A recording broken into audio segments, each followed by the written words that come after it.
Hey guys, tonight we're going to dim the lights on the sprawling tapestry of medieval Europe and listen closely for the faint echoing sound of bells. Not church bells, not the clanging of armor, but the jaunty jingle of a jester's cap dancing through castle halls and village greens. You're about to dive into a world where humor wasn't just entertainment. It was a survival skill, a weapon, and sometimes the only truth a king would hear. You'll be navigating the subtle, sometimes dangerous landscape of medieval humor. And trust me, you probably won't survive this journey without a few chuckles or at least a wry smile. So before you get comfortable, take a moment to like the video and subscribe, but only if you genuinely enjoy what I do here. And if you're up for it, drop a comment with your location and what time it is for you right now. It's always cool to see where everyone's tuning in from. Now dim the lights, maybe turn on a fan for that soft background hum, and let's ease into tonight's journey together. You might think of a jester as that brightly dressed character from a storybook juggling apples and making goofy faces, but their story, their true origins, stretch back far beyond the motley and the marat. Imagine, if you will, the flickering torchlight of a Bronze Age encampment.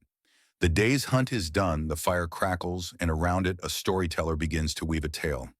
Perhaps they mimic the clumsy gait of a bear, or the squawk of a territorial bird eliciting laughter from the weary hunters.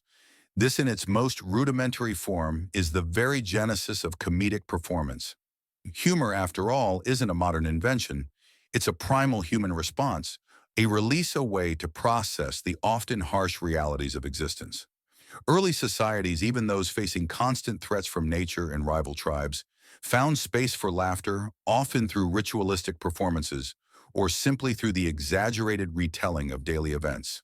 You see the nascent jester in the shaman who uses humor to lighten the mood during a difficult prophecy, or the village elder who uses a comical anecdote to impart a serious lesson.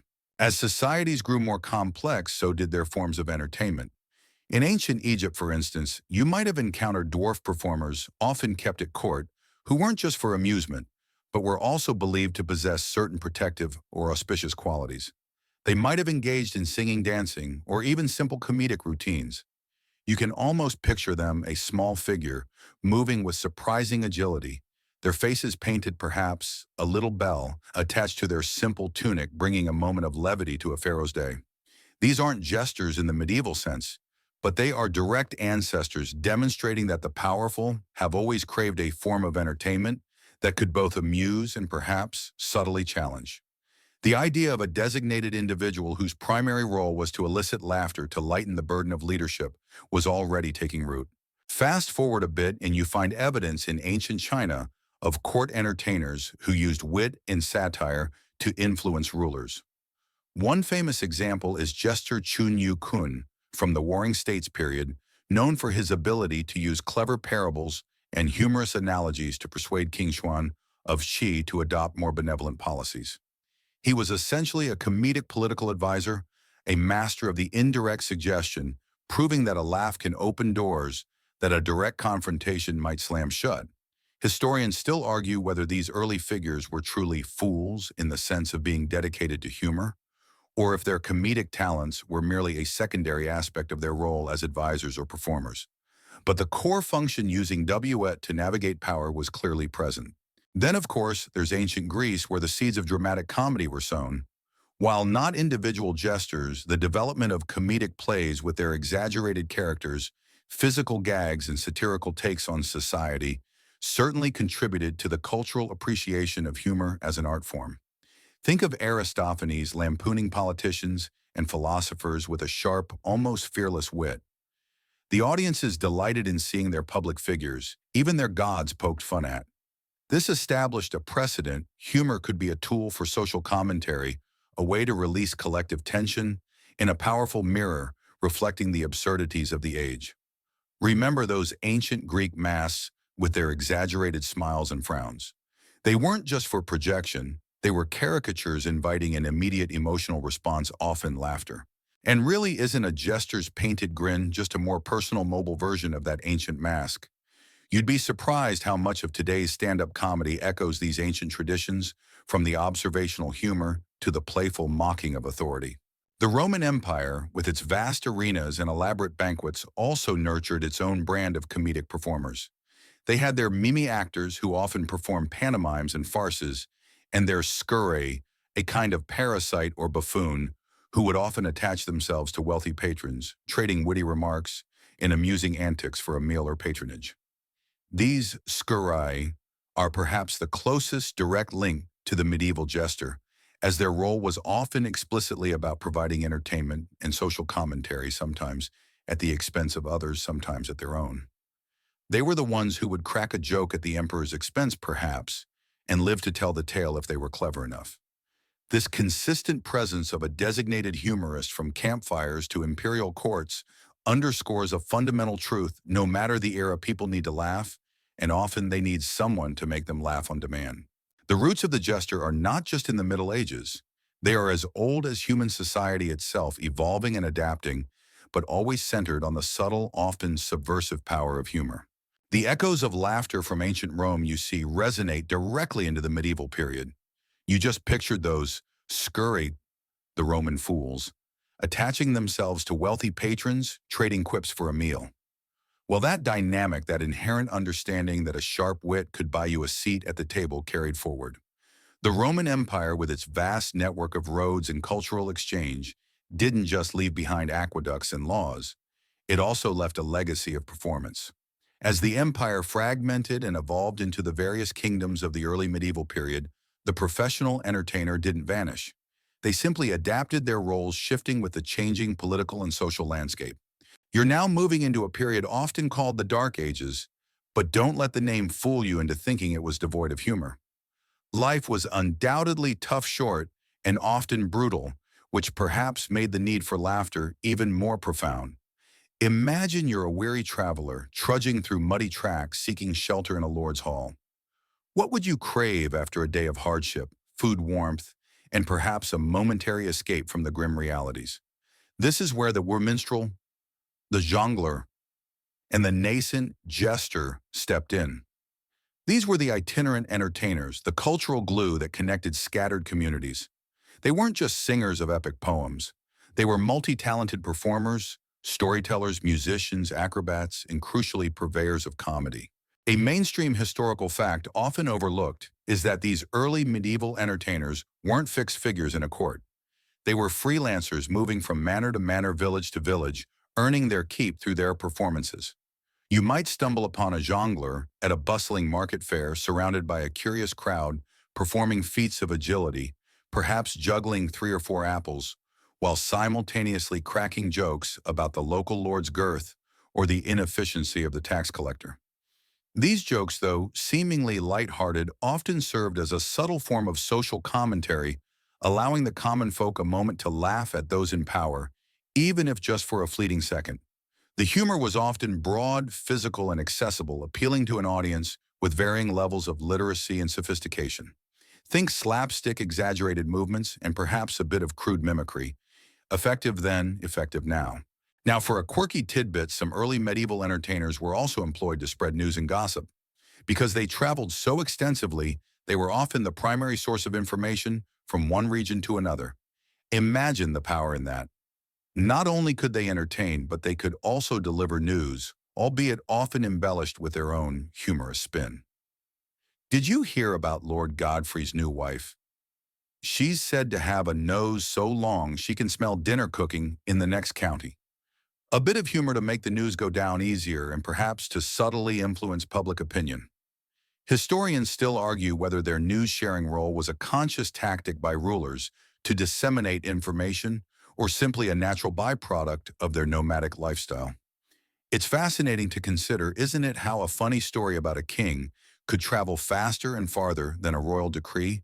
You can picture them perhaps with a small lute slung over their shoulder, a pouch filled with a few coins, and perhaps a clean tunic ready to perform for anyone who would offer a hot meal and a warm corner by the fire.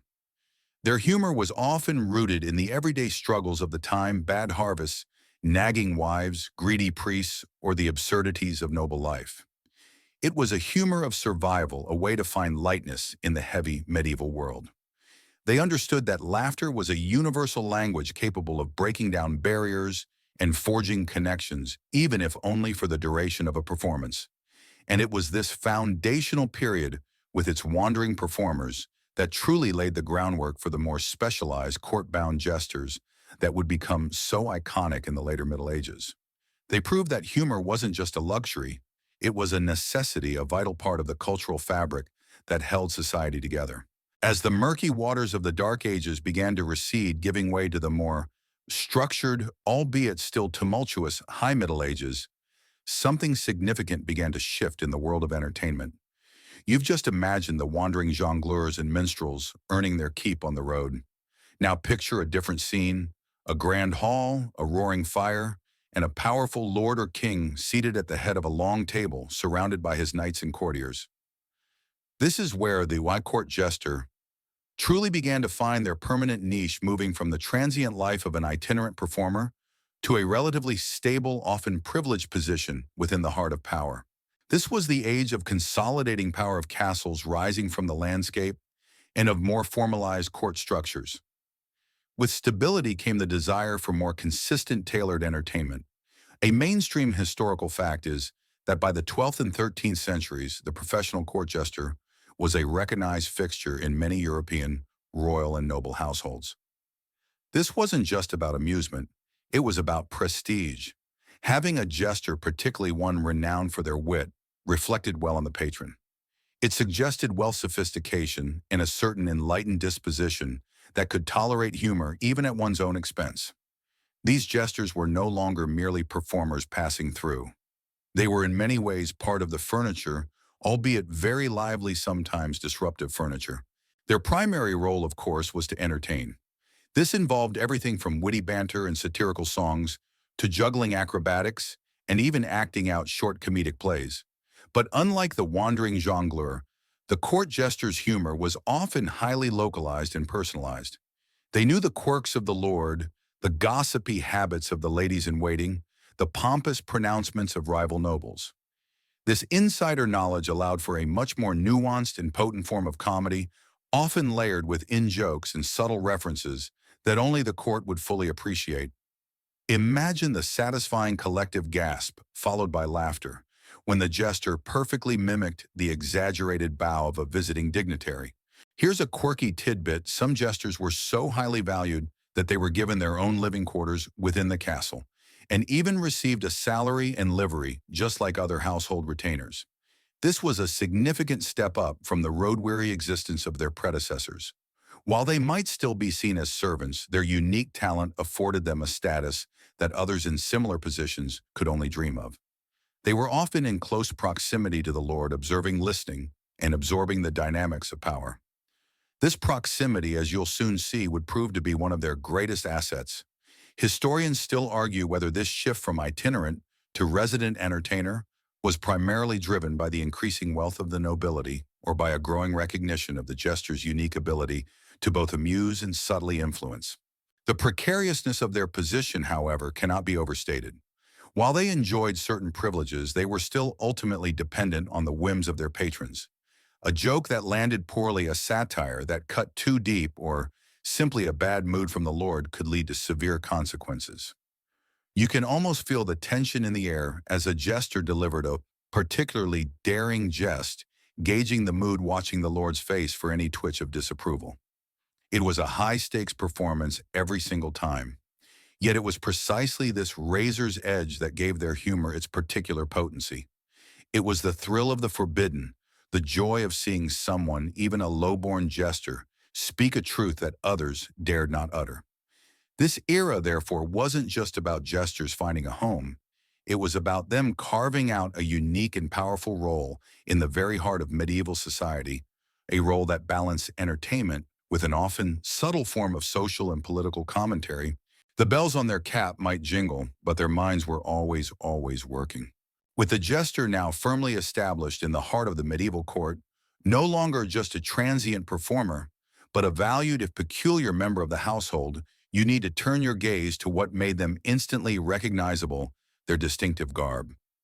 Imagine walking into a great hall, eyes adjusting to the dim light filtering through high windows, and then your gaze lands on a splash of vibrant color amidst the somber blues greens, and browns of noble attire. This was often the jester standing out like a peacock in a flock of pigeons.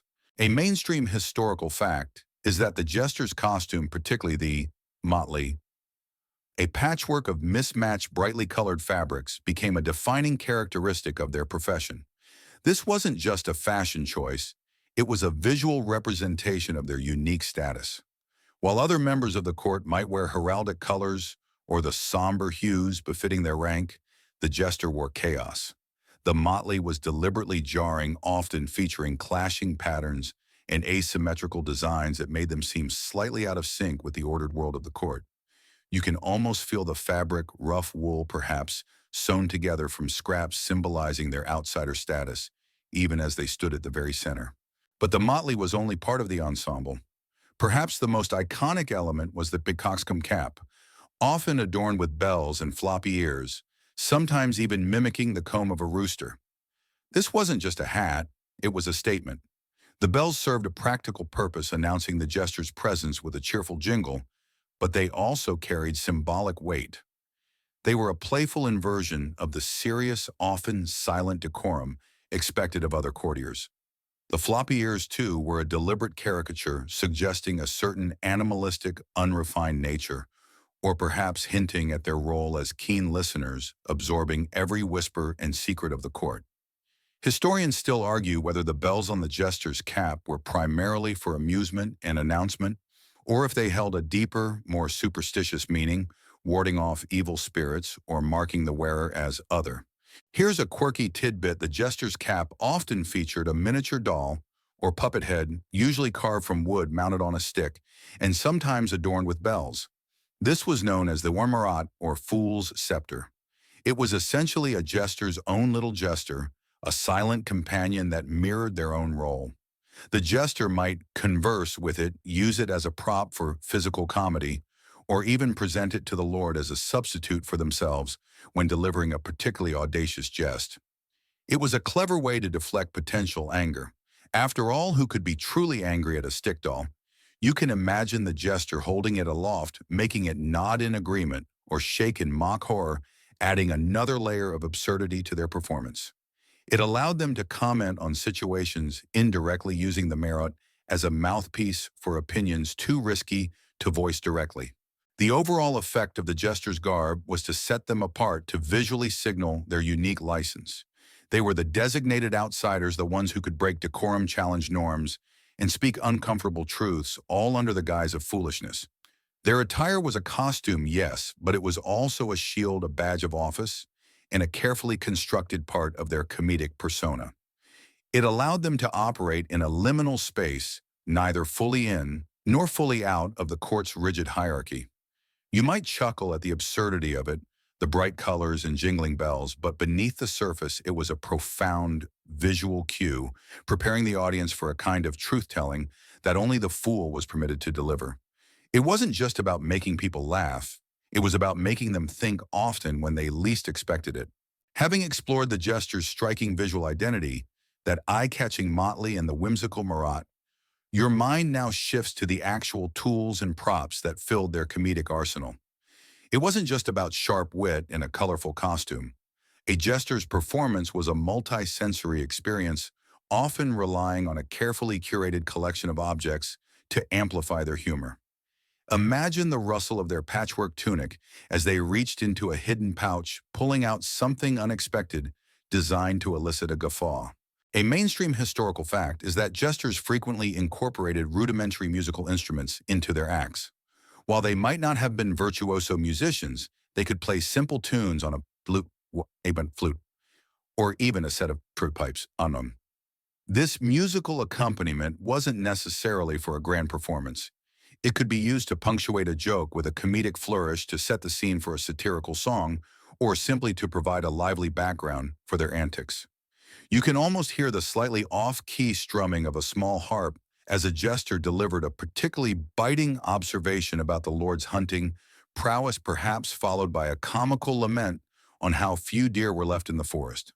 Music, even simple melodies, has a way of softening the edge of a joke or adding an extra layer of emotional resonance.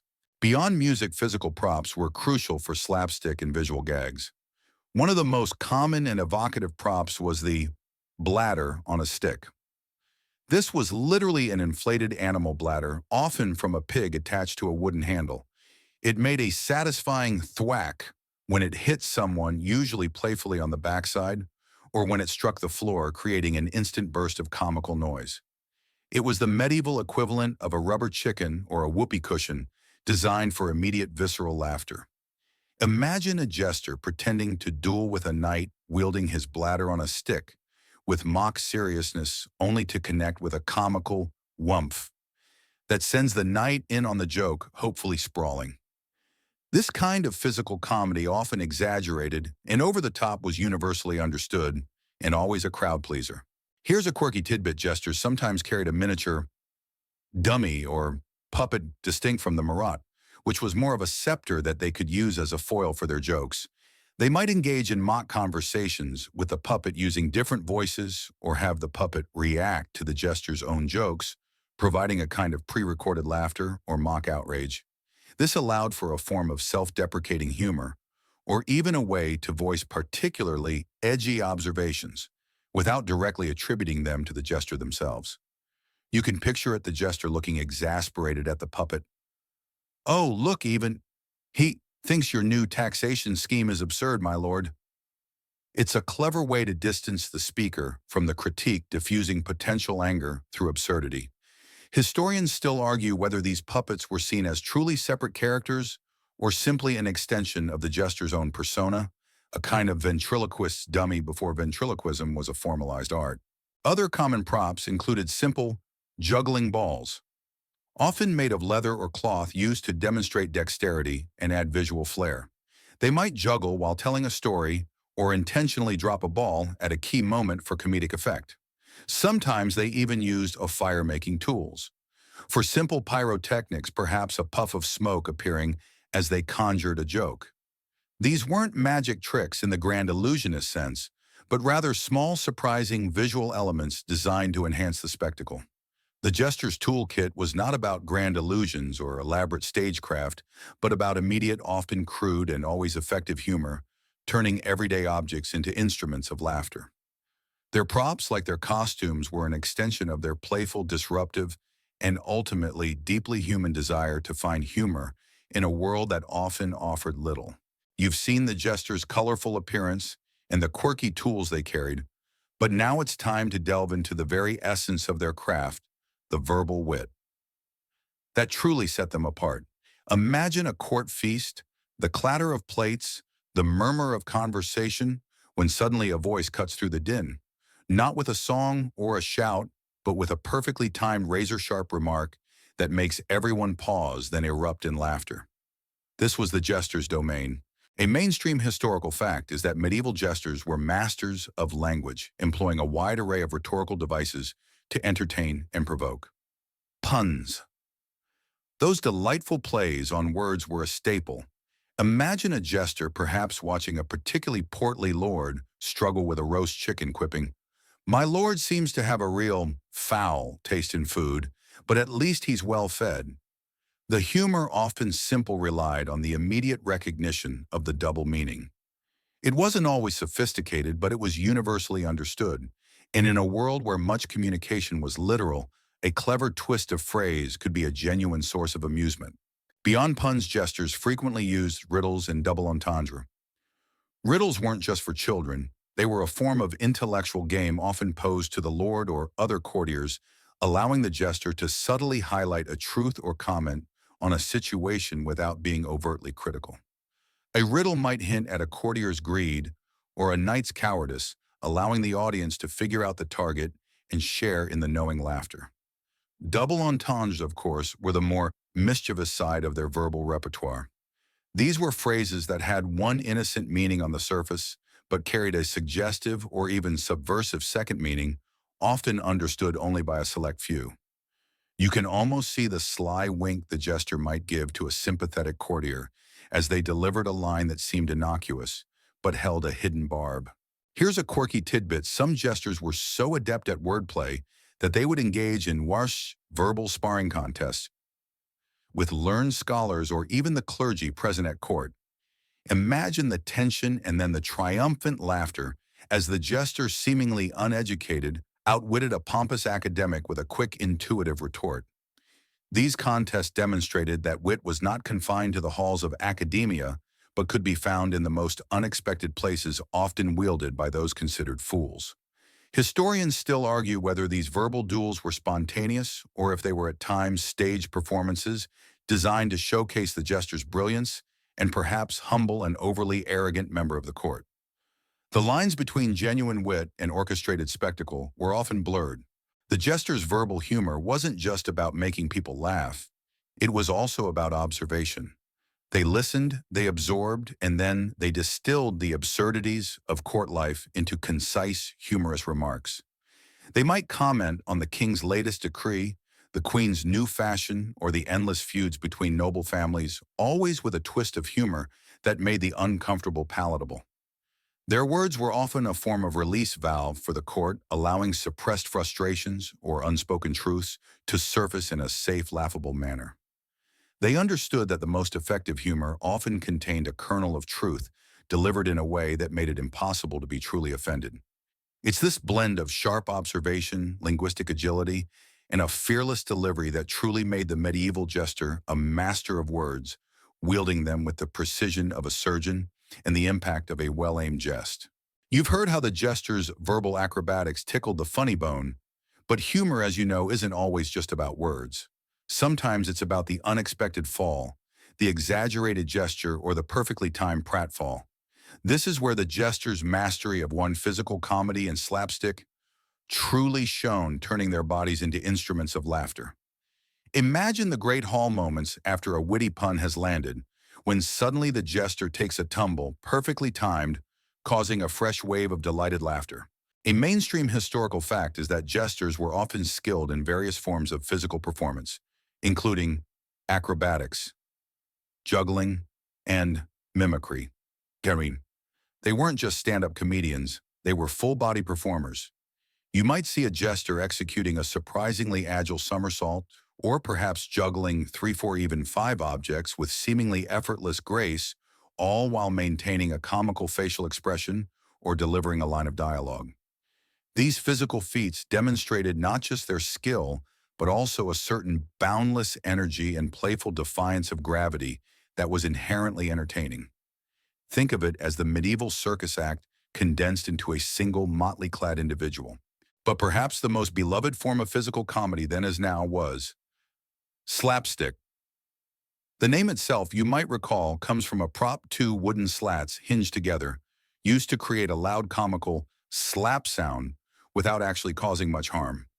Jesters would often engage in exaggerated tumbles, mock fights, or even playful assaults on unsuspecting, but usually complicit courtiers.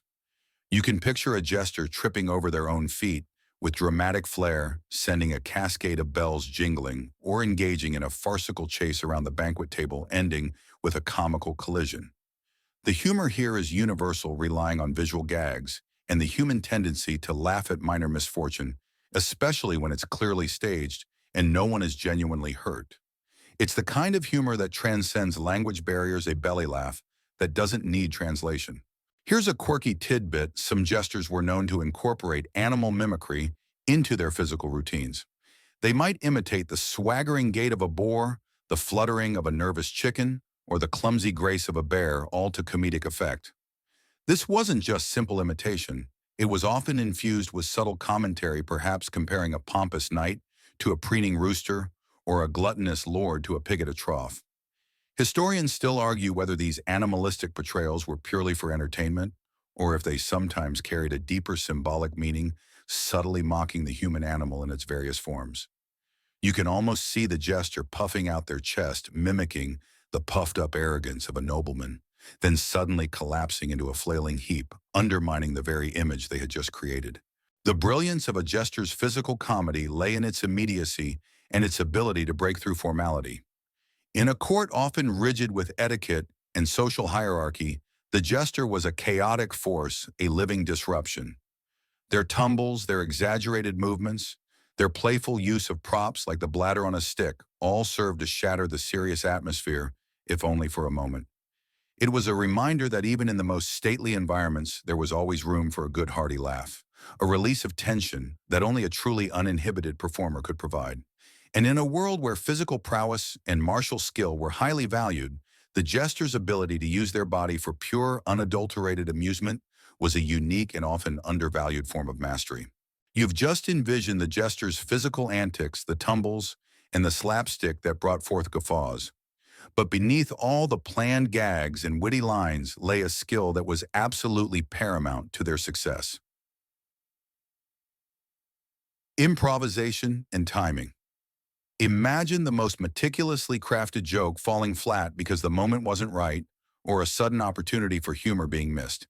This is where the jester truly became an artist, reading the room, reacting on the fly, and knowing exactly when to deliver the punchline.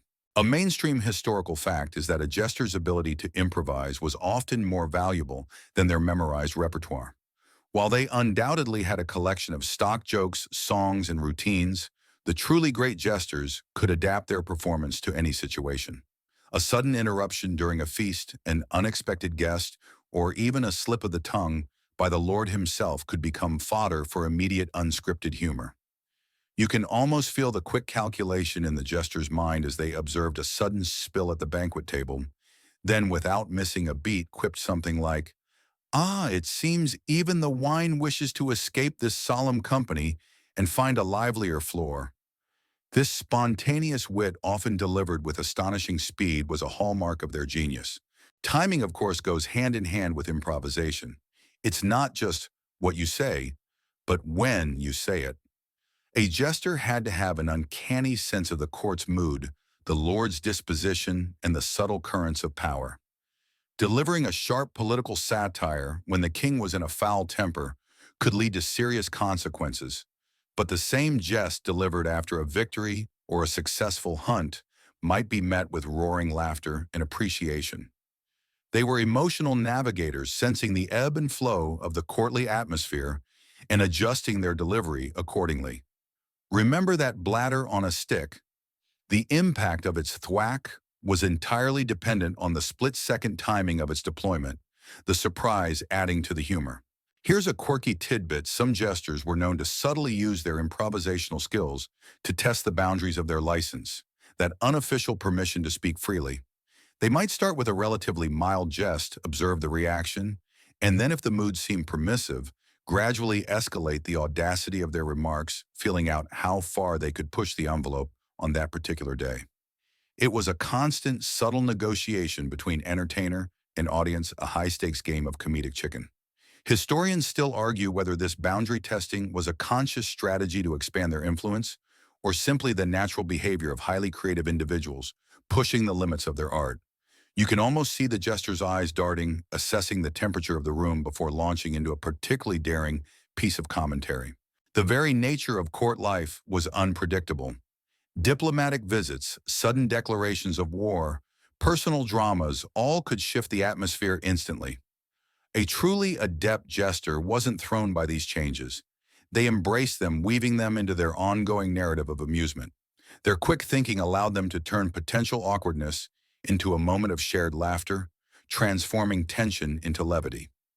This reliance on the immediate, the unscripted, and the perfectly timed made every performance unique, a dynamic interplay between the jester and their audience. It was this fluid, responsive brilliance, far more than any predetermined script, that solidified the jester's reputation as a vital, if unpredictable, element of the medieval court. Their humor was alive, breathing, and constantly adapting to the moment, a truly ephemeral art form that left its mark through the echoes of laughter. You've explored the jester's quick wit and agile body, the very essence of their performance.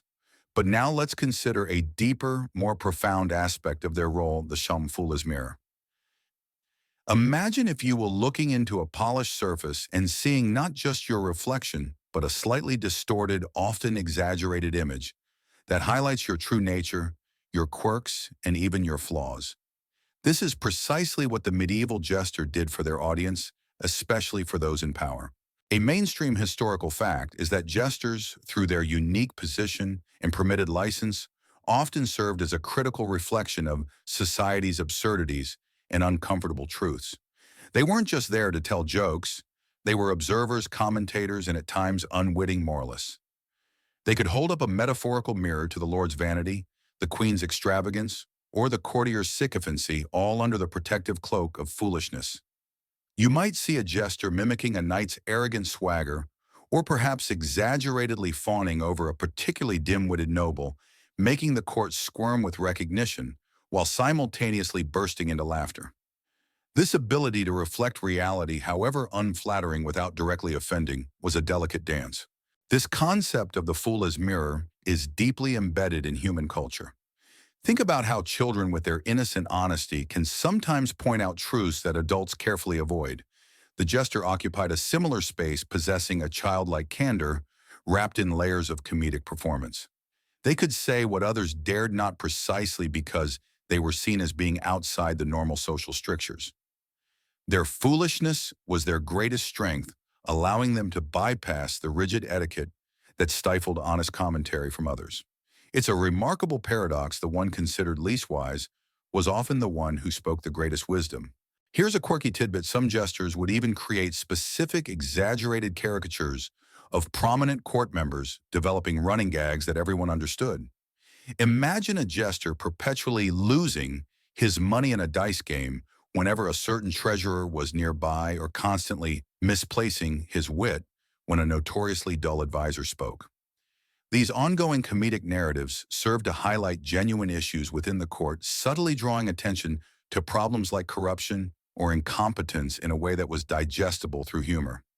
Historians still argue whether these specific character parodies were developed solely for amusement, or if they were a deliberate, albeit gentle, form of pressure to encourage better behavior or expose perceived flaws.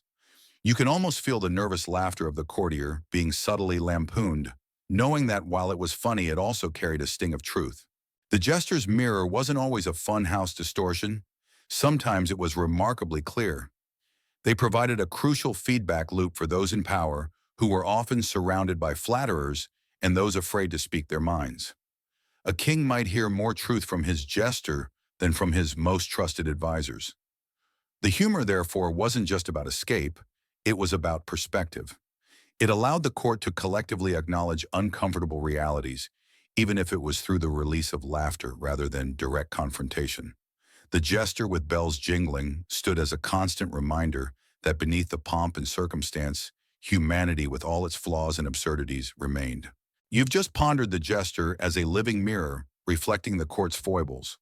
Now let's sharpen that focus even further and delve into perhaps the jester's most powerful comedic weapon: satire and social commentary.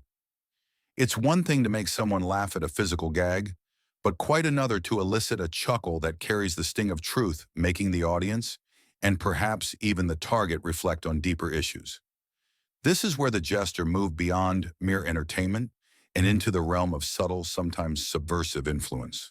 A mainstream historical fact is that medieval jesters frequently employed satire to critique both the nobility and at times even commoners.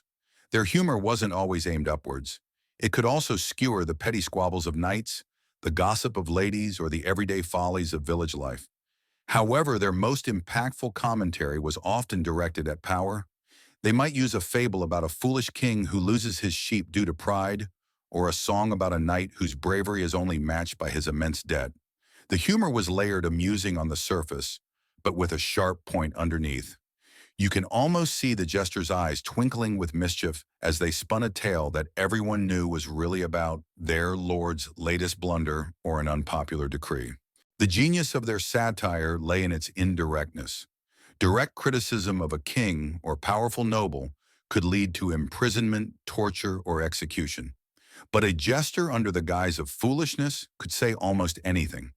The laughter that followed often served as a release valve for collective frustration, allowing the court to acknowledge a shared grievance or observation in a relatively safe manner.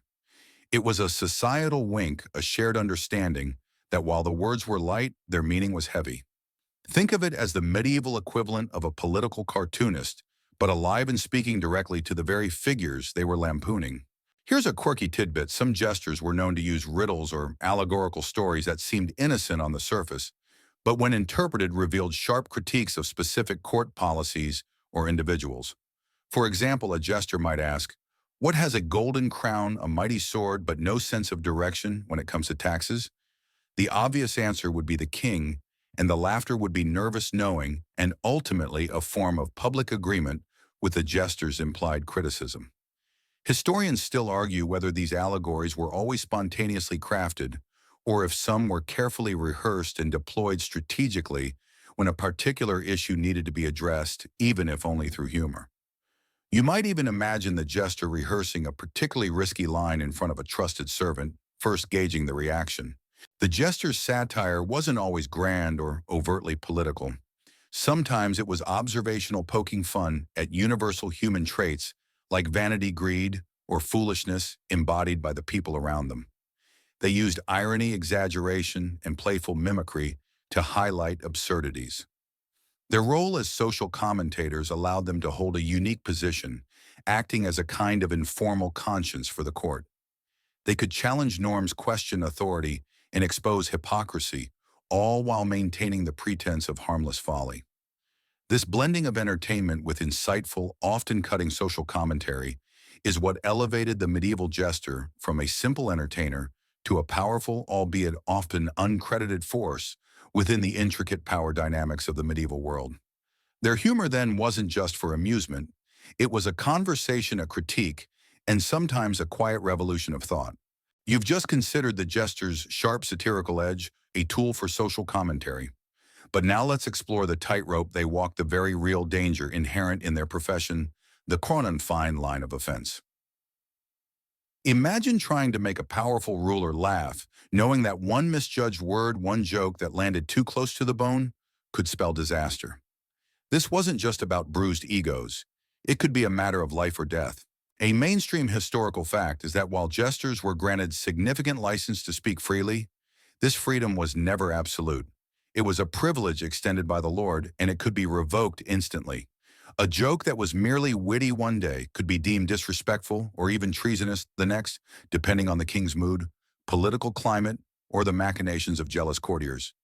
You can almost feel the tension in the air as a jester delivered a particularly audacious jest, their eyes subtly scanning the faces of the audience, especially the monarchs, for any sign of displeasure.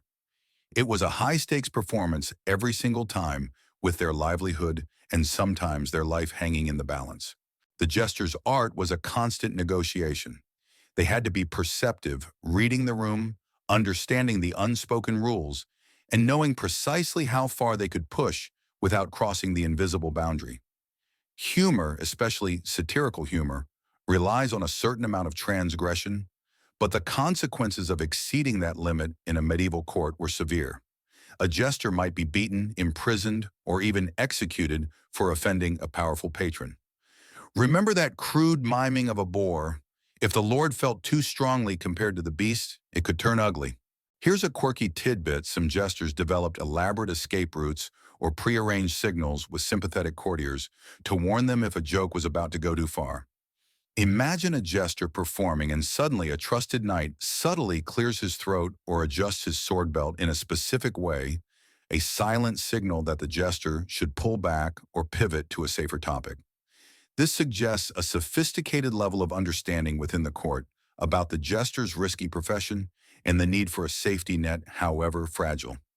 Historians still argue whether such signals were widespread or if they were rare occurrences unique to particularly clever jesters and their close allies. But the mere possibility highlights the very real peril these entertainers face daily. The jester's humor, therefore, was often a masterclass in subtlety. They learned to couch their critiques in layers of irony, allegory, and self-deprecation. They might make themselves the butt of the joke to soften the blow to a more powerful target, or use a seemingly innocent story to deliver a pointed truth. The laughter they generated was not just from the joke itself, but from the shared thrill of witnessing someone dare to speak an uncomfortable truth and get away with it. This constant dance on the edge of acceptability is what gave their humor its particular potency and value. It was the thrill of the forbidden, the fleeting moment when the social order was playfully inverted, before snapping back into place, often with a renewed sense of order and perhaps a tiny bit more wisdom infused by the jester's audacity.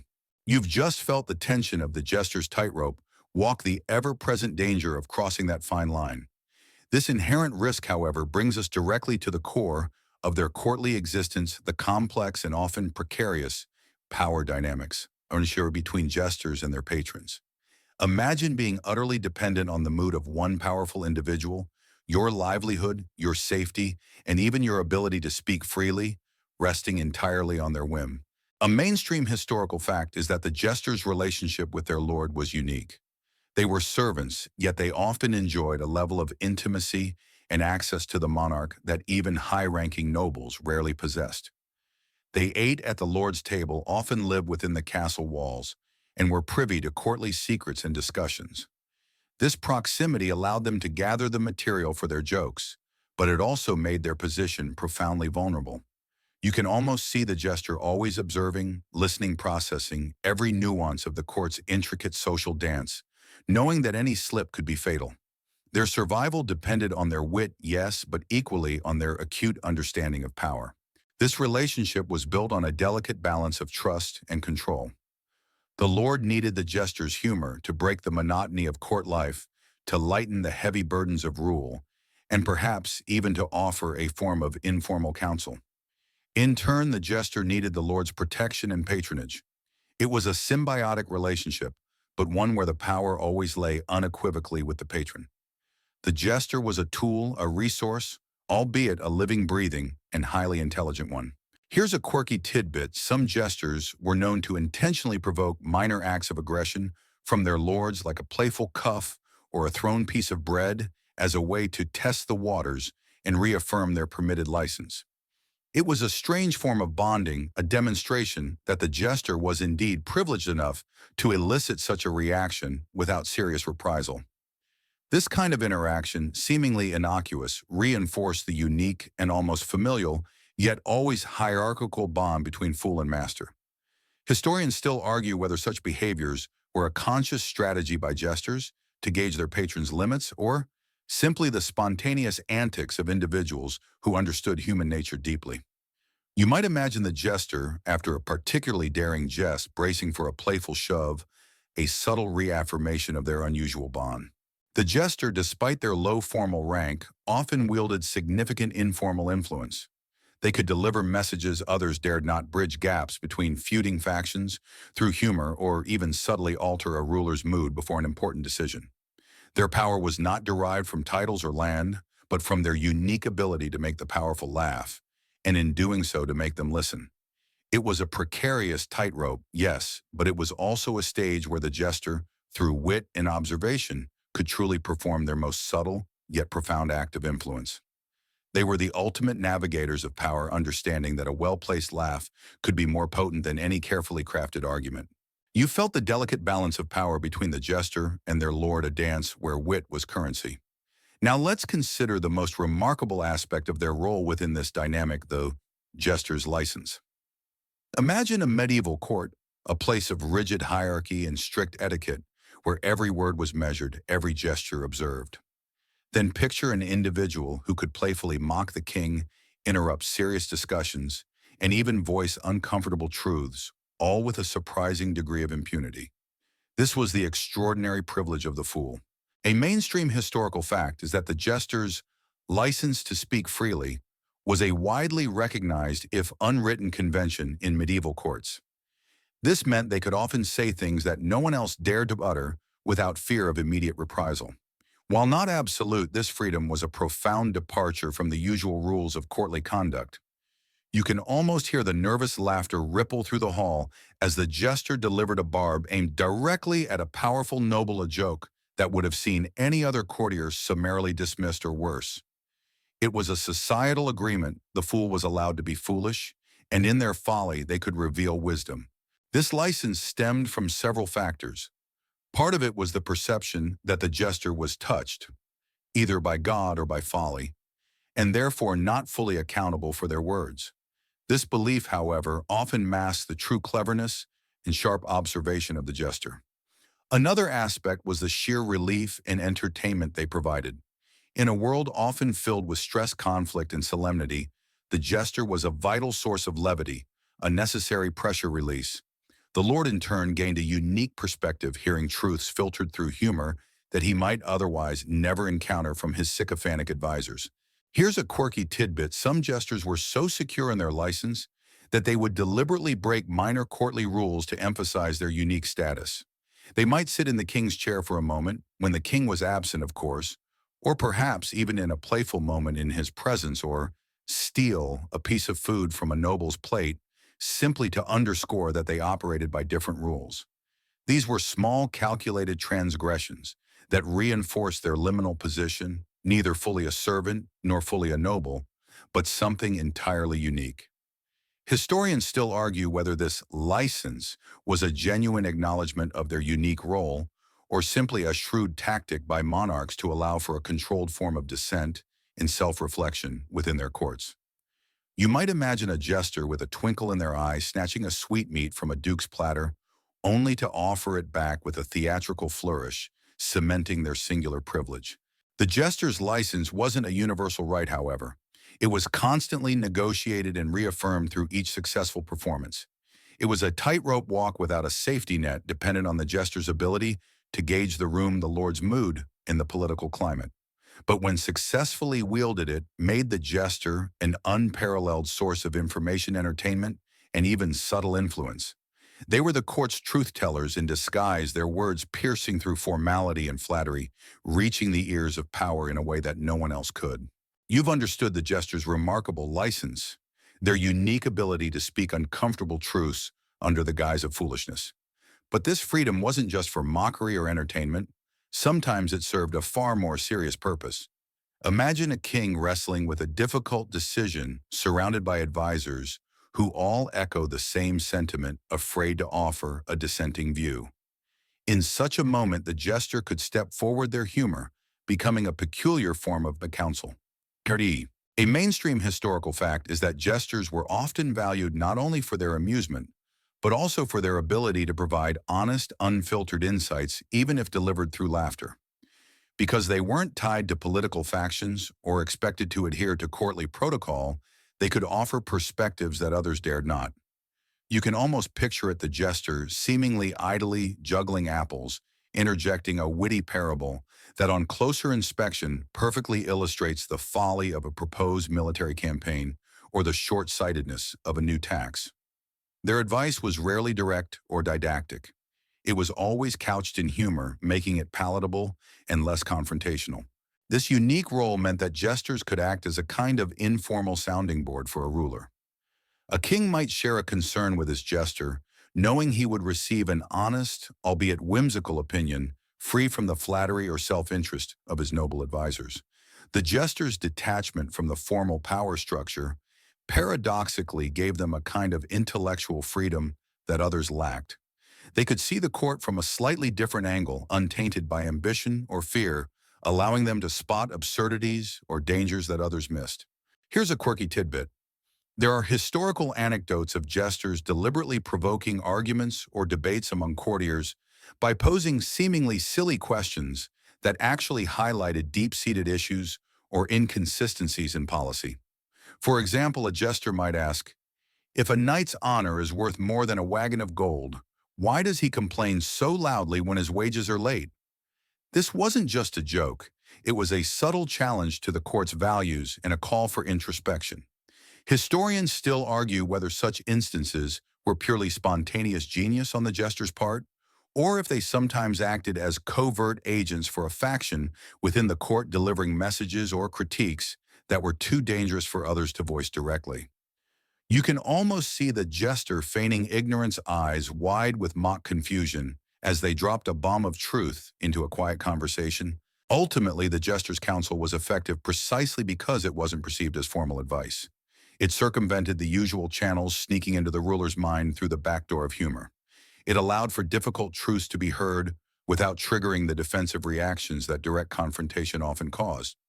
So while their primary role was indeed to bring laughter, don't underestimate the quiet wisdom that often jingled along with their bells, offering guidance in the most unexpected and disarming ways. They were the king's unappointed yet undeniably effective advisors, shaping policy one chuckle at a time. You've seen how the jester's humor could subtly shape a ruler's decisions. Now let's widen our gaze beyond the typical male jester and shine a light on a fascinating, though often overlooked aspect of medieval entertainment, the presence of wanimurm, female jesters. When you picture a jester, you likely conjure an image of a man in motley, but history in its usual complex fashion reveals that women too navigated the challenging world of courtly entertainment. A mainstream historical fact is that while less common and often less documented than their male counterparts, female performers, including those with comedic talents, existed in medieval courts and among itinerant entertainers. These women often performed a broader range of skills from singing and playing instruments to dancing and acrobatics, sometimes incorporating comedic elements into their acts. You can imagine a woman perhaps called a foal or bouffon, moving gracefully through a crowded hall, her wit as sharp as her movements, her laughter mingling with the music. Their presence challenges the conventional image of the jester as exclusively male, reminding you that skill and talent knew no gender boundaries even in a patriarchal society. The roles of these female performers were often complicated by societal expectations. While male jesters might enjoy a certain license due to their perceived foolishness, female performers faced additional scrutiny and often had to contend with a different set of prejudices. Their humor might have leaned more towards observational wit, playful banter, or even satirical songs that subtly critique the ladies of the court or the foibles of romance, rather than the overtly political satire sometimes wielded by male jesters. Their comedic styles were likely adapted to fit the perceived decorum expected of women, even those in unconventional roles. Here's a quirky tidbit: some female jesters or performers were specifically employed in women's courts or private chambers, entertaining queens and noblewomen who might have felt more comfortable with female company. This provided a somewhat safer, though perhaps less publicly celebrated space for their talents. Imagine a queen surrounded by her ladies, laughing heartily at the antics and clever remarks of her female entertainer, who could comment on the specific challenges and absurdities of a woman's life within the rigid confines of the medieval aristocracy. Historians still argue whether these female performers were considered jesters in the same formal capacity as their male counterparts, or if their comedic roles were more integrated into broader entertainment duties, perhaps making them less visible in official records. This scarcity of detailed information makes their stories all the more intriguing and elusive. The challenges for female jesters were considerable. They likely faced more skepticism, had to work harder to earn respect, and were more vulnerable to accusations of impropriety or witchcraft, especially if their humor was too daring or their behavior too unconventional. Yet their very existence speaks to the universal human need for laughter and the enduring power of wit, regardless of who wields it. Their presence reminds you that the medieval world was far more diverse and nuanced than often portrayed, with women finding ways to carve out unique and influential roles even in the most unexpected corners of courtly life. You've just considered the lesser-known yet significant role of female jesters. Now let's bring the focus back to the grand stage of European history and examine specific instances where jesters intersected with the most powerful figures of the medieval world, jesters and royalty. These aren't just anonymous figures. They are individuals whose lives were intertwined with legendary monarchs, leaving tantalizing, if sometimes fragmented, historical footprints. A mainstream historical fact is that jesters served some of the most prominent monarchs throughout the Middle Ages, their presence often noted in royal chronicles and household accounts. Think of Rate Matty the Fool, who entertained the English King Henry VIII, or Triboulet, the famously sharp-witted jester of King Francis III of France. These aren't just minor footnotes. Their proximity to power meant they were witnesses and sometimes participants in pivotal historical moments. You can imagine Triboulet, with his distinctive figure, perhaps standing near Francis I as the king received news of a major military defeat, and instead of commiserating, offering a jest that, in its absurdity, somehow made the bitter pill a little easier to swallow. The relationship between these royal jesters and their monarchs was often one of profound, albeit unconventional, intimacy. The jester was privy to the king's private moods, his anxieties, and his unguarded moments more so than many advisors. This closeness allowed for a unique bond where humor could be a form of trust, a way to alleviate the immense pressures of kingship. Sometimes the jester was the only one who could truly make the king laugh, a precious commodity in a world of constant political intrigue and warfare. Here's a quirky tidbit. Some royal jesters were not only paid, but also given significant privileges, including land grants, fine clothing, and even pensions upon retirement. This wasn't just pocket change. It was a clear indication of their immense value to the crown. For instance, the English jester, Richard Le Scrope, also known as Scroop the Fool, served King Edward II in the early 14th century and was granted lands and privileges demonstrating that his comedic services were deemed worthy of tangible, lasting rewards. Historians still argue whether these generous grants were purely out of royal affection or if they were also a calculated move to secure loyalty and ensure the jester's discretion regarding sensitive court matters. You might even picture Scroop perhaps subtly reminding a disgruntled courtier of his royal favor, a quiet flex of his unusual power. These royal jesters often acted as a conduit for information or sentiment that courtiers dared not express. They could bring bad news with a wry smile or deliver a warning wrapped in a riddle. Their historical impact, while often unrecorded in direct terms, was undeniable. They were the unofficial chroniclers of human folly at the highest echelons of power, reflecting the quirks and contradictions of their royal masters, and in doing so, offering a glimpse into the very real human beings behind the crowns.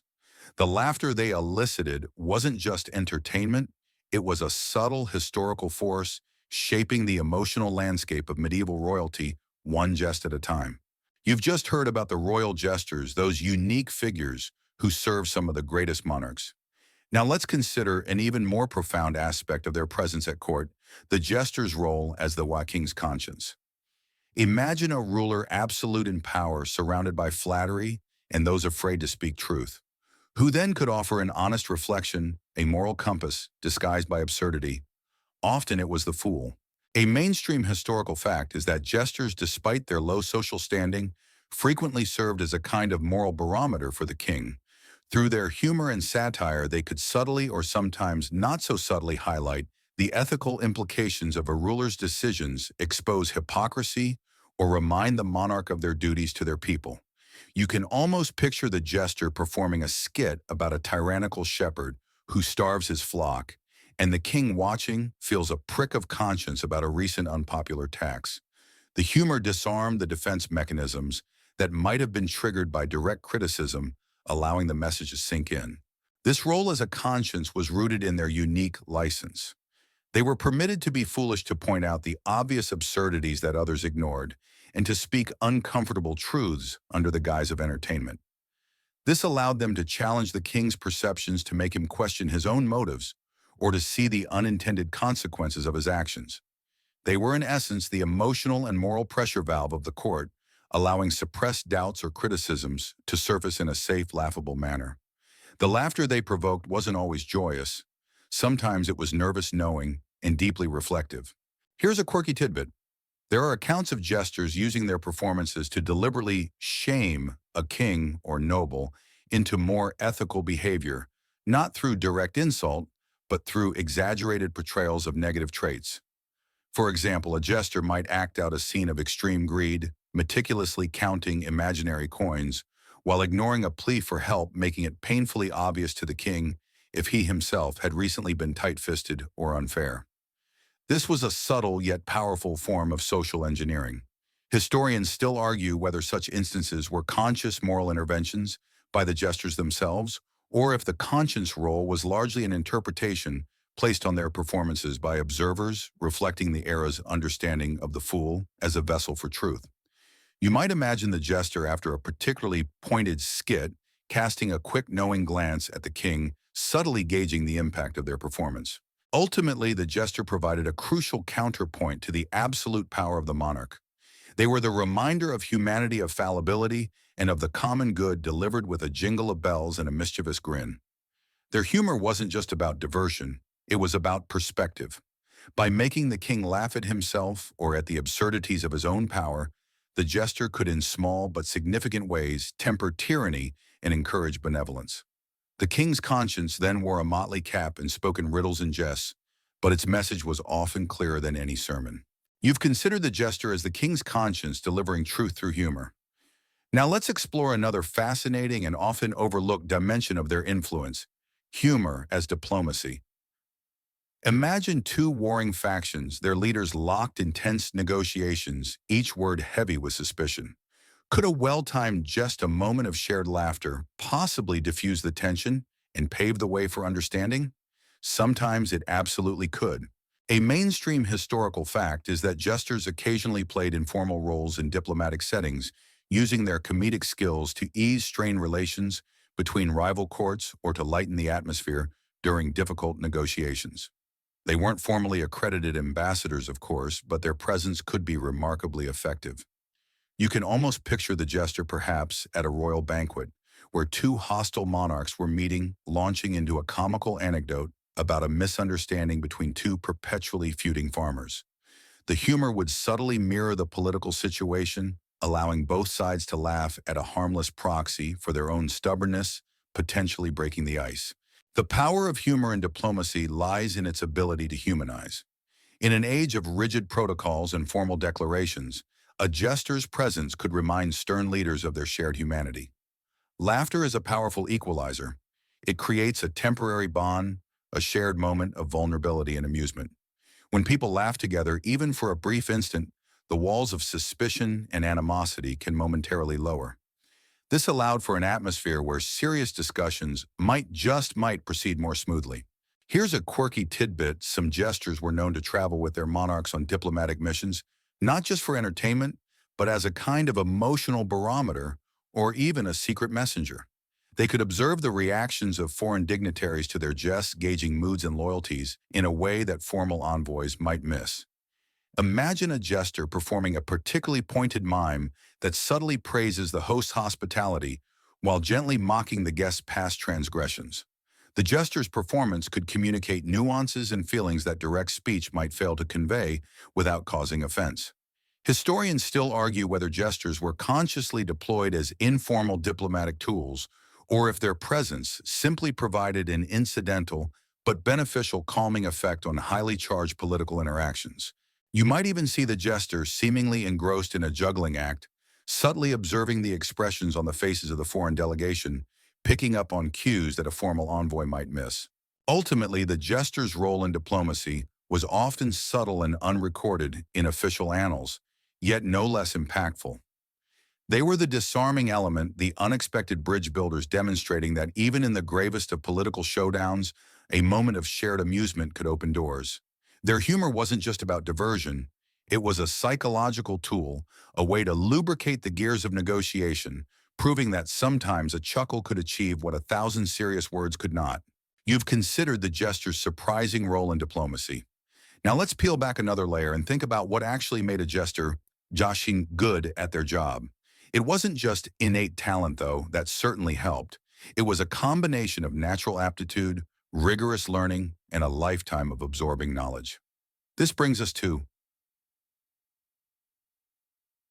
the jester's education. Imagine the countless hours spent honing their craft, even if it seemed like effortless spontaneity. A mainstream historical fact is that while jesters might not have attended universities like scholars or knights, they underwent a demanding informal apprenticeship.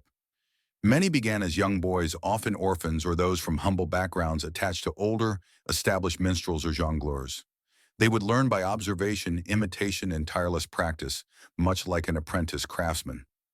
You can almost see a young, aspiring jester, perhaps no older than 10, carefully watching an elder perform, trying to master a juggling trick or memorize the rhythm of a satirical song. This hands-on training was crucial, instilling not just skills, but also the discipline required for performance. Their education wasn't confined to performance techniques. It extended to a deep understanding of human nature, social dynamics, and the specific quirks of their patron and court. They learned to read faces, to interpret silences, and to anticipate reactions. A truly skilled jester was a master psychologist, capable of sensing the mood of a room and adjusting their performance on the fly. This knowledge was gained through constant observation and experience, a practical wisdom far removed from dusty tomes. Here's a quirky tidbit: some jesters were known to possess surprising literacy, sometimes even Latin, which was rare for their social standing. This allowed them to understand classical texts, absorb popular stories, and even compose their own witty verses. While not a formal part of their curriculum, it provided a rich wellspring for their humor. Imagine a jester subtly quoting a classical philosopher, in a jest making a knowing wink to a learned courtier, demonstrating that their foolishness was merely a facade. Historians still argue whether this literacy was widespread among jesters or limited to a select few who served the most intellectual monarchs, adding another layer to their enigmatic persona. You might even picture a jester late at night poring over a borrowed manuscript by flickering candlelight, gathering material for tomorrow's performance. Beyond formal skills, a jester's education involved accumulating a vast repertoire of stories, songs, riddles, and proverbs from various regions they traveled through. They were living libraries of popular culture, able to draw upon a diverse range of material to suit any occasion or audience. This constant learning and adaptation, blending traditional forms with their own improvisational genius, is what truly defined the jester's intellectual agility. So while you might think of them as simply natural wits, remember that behind every seemingly effortless jest lay years of rigorous, if unconventional training and a lifetime of astute observation. Their education was life itself, lived on the keen edge of observation and wit. You've considered the jester's unique education, a blend of practical skills and astute observation. Now let's widen the lens and shift from the opulent castle halls to the dusty roads and humble villages of medieval Europe, exploring the life of the life on the road. For jesters and their ilk. Not every jester found a permanent privileged place at court. Many continued the itinerant tradition of their predecessors. A mainstream historical fact is that many medieval entertainers, including those with comedic talents, remained highly mobile, traveling from town to town, village to village, and fair to fair. These were the strolling players, the jongleurs, and minstrels who were the backbone of popular entertainment for centuries. They rarely had the luxury of a stable patron or a warm castle bed every night. You can almost feel the grit of the road beneath your worn boots, the chill of a biting wind, as you imagine these performers, perhaps with a small entourage, trudging toward the next settlement. Their life was one of constant movement, seeking audiences wherever they could find them. Their performances on the road were often less refined than those in court, tailored to a broader, less sophisticated audience. They might perform in market squares at local festivals, or in the common rooms of inns, earning their keep through audience donations, a hot meal, or a place to sleep. Their humor was often more robust, more physical, and more directly relatable to the everyday struggles of common folk. Think of jokes about harsh landlords, tricky merchants, or the sheer absurdity of feudal life. It was a humor of survival and solidarity, a shared laugh that acknowledged the hardships of the era. Here's a quirky tidbit: some itinerant jesters carried letters of introduction, or even passports, from previous patrons or local lords vouching for their character and talents, hoping to secure better lodging or a more favorable reception in the next town.